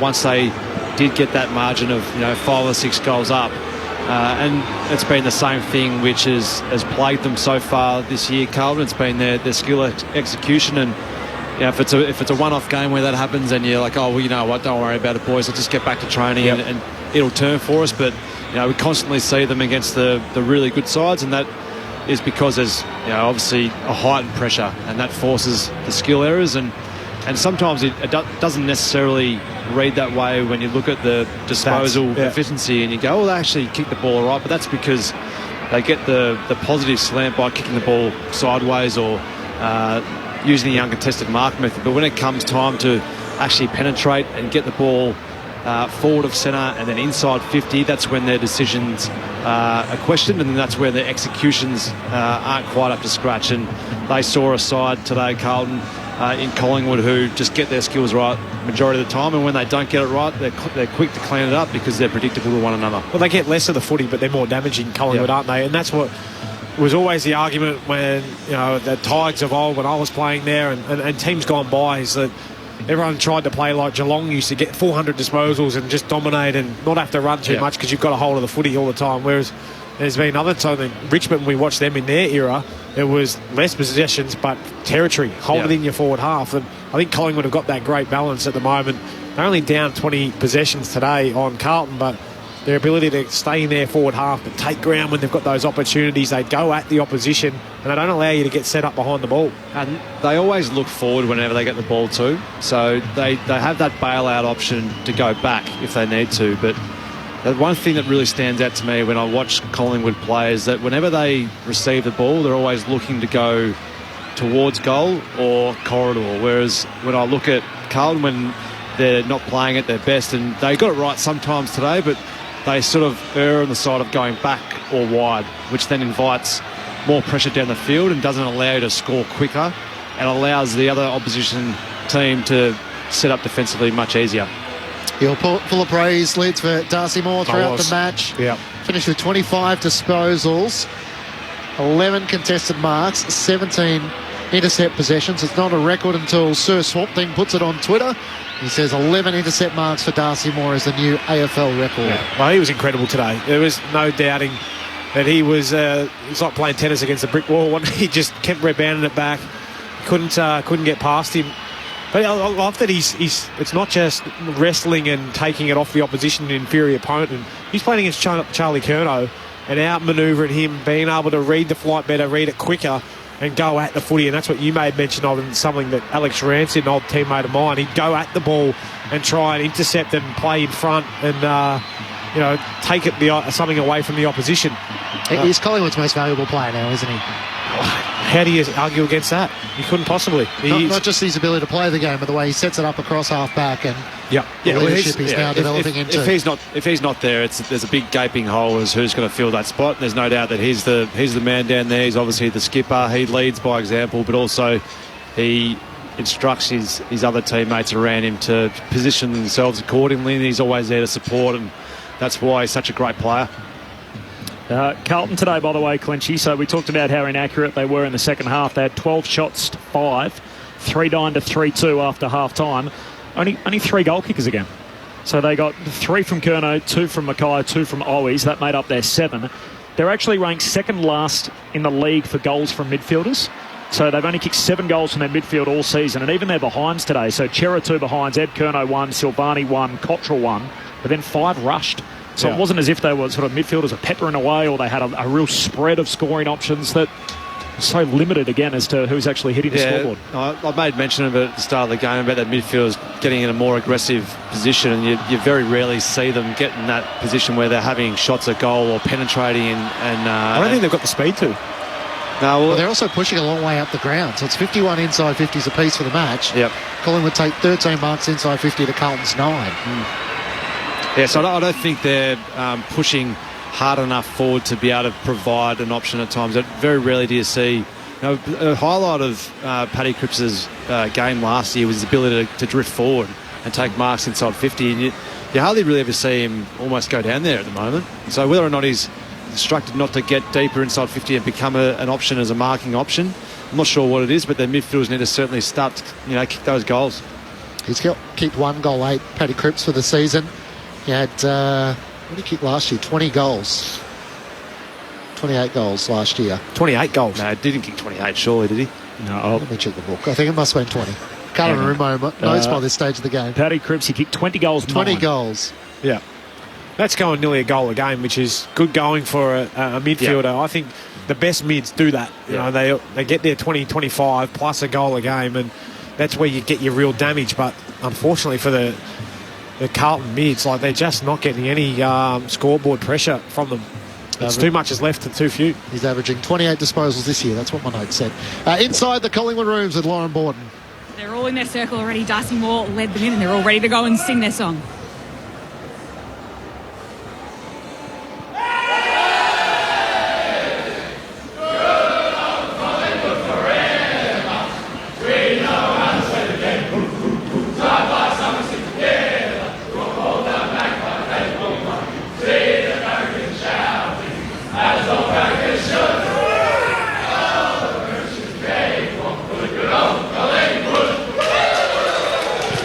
So Moore was revving up the fans on the field before he left, then came down and just did the same really in the room to the family and friends here before. A pretty tame rendition of the song. Thanks, Liz. We'll head back down to you as soon as you're able to get a player for an interview, and we'll cross the Giant Stadium in around 10 minutes' time. Bobby Hill and Ash Johnson enjoying it, and the youngsters as a part of the Collingwood circle as they belt out their song for the 9th time this season. They're 9 wins and 1 loss, and on top of the AFL ladder, having won their last 6 matches on the trot. I've got North Melbourne, West Coast and Melbourne. So a couple of games you'd expect them to win, although North Melbourne took it right up to them last year, and I think they ended up answering in the final term. So King's birthday, Melbourne. There's a possibility that they could be 11-1. As Corby sort of asked Justin Lepage at the start of the show, can you be playing too good a footy in May in the early stages of the season? Yeah, I'm not sure that they are. Like, they're playing good footy, don't get me wrong, but I feel like they're not completely dominating sides from start to finish. I thought last week was probably a good example of them actually doing that, but today they shot out of the blocks, but then Carlton were able to up the pressure and take it up to them a little bit, come back into the game, kick straight. You're talking a different story probably, but it's, I suppose it's more rather be winning than losing, put it that way, Clinchy. Yeah, but it's more around the complacency that might come in, although they don't look a side that's going to drop in that pressure and intent. It's not like the Harlem Globetrotters are strutting around out there, other than Mason Cox probably. But like, you just don't get that feeling that they're flirting with any type of form whatsoever at the moment. They're playing a solid, real hard contested style of brand, and then ball movement style. They just know they're predictable to one another, and it looks great. If they can get to 11-1, talk about being on the right side of history, so wins over North Melbourne and West Coast in their next 2. Since 2000, Clinchy, no side has missed the preliminary final from that point. So 9 made the grand final, 6 premiers and 2 lost at the prelim stage. So they're putting a good footing for the 2023 season. Down to Lauren Borden in the Collingwood rooms. Thanks, Clinchy. I'm down here with Will Hoskin-Elliott. A really clinical performance today. A nice win, the ninth win of the season. What did you make of it all? Just always good to beat the Blues. That's the big one. The boys performed really well again tonight, and we've started the season well. Obviously, it was that remarkable win at the end of last season. How much was it a goal to come in here and, like you mentioned, just get one over the rival? Like we said, always good to beat the Blues, but it's more about just playing our way for longer. And Ash Johnson, he took that absolute specky. Where were you on the ground and what did you make of it? I was on the bench and it still looked huge, so it's going to be a good one. Is he the type of person that'll be reminding you about it and telling you how high it was? He literally just said, I felt like it was just a small one on the shoulders, but I can't wait to watch it. I'm sure he'll be happy to show you, and you can both rewatch it. You just in the rooms now and going to sing the song. You were there with your little boy. You were able to bring him into the circle. How important is that for you, and how much does it mean? Yeah, the family aspect of the Pies in the last couple of years has been huge. We can take him to training. We can bring him to games in the rooms, in the meetings. It's his 5th birthday today too, so he's pretty pumped. He'll be pretty happy with that then.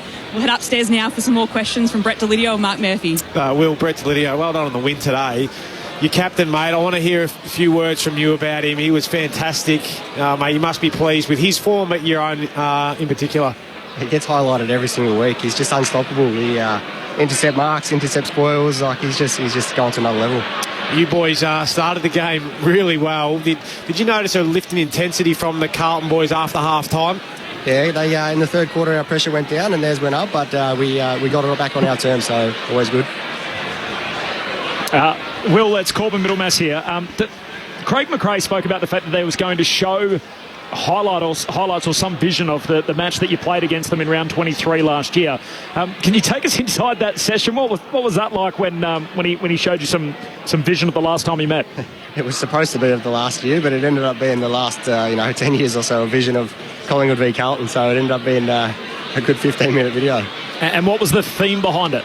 Oh, it's just the rivalry, pretty much. Some of the hard hits and the pressure that's been taken, and some of the things that no longer you can do on the footy field.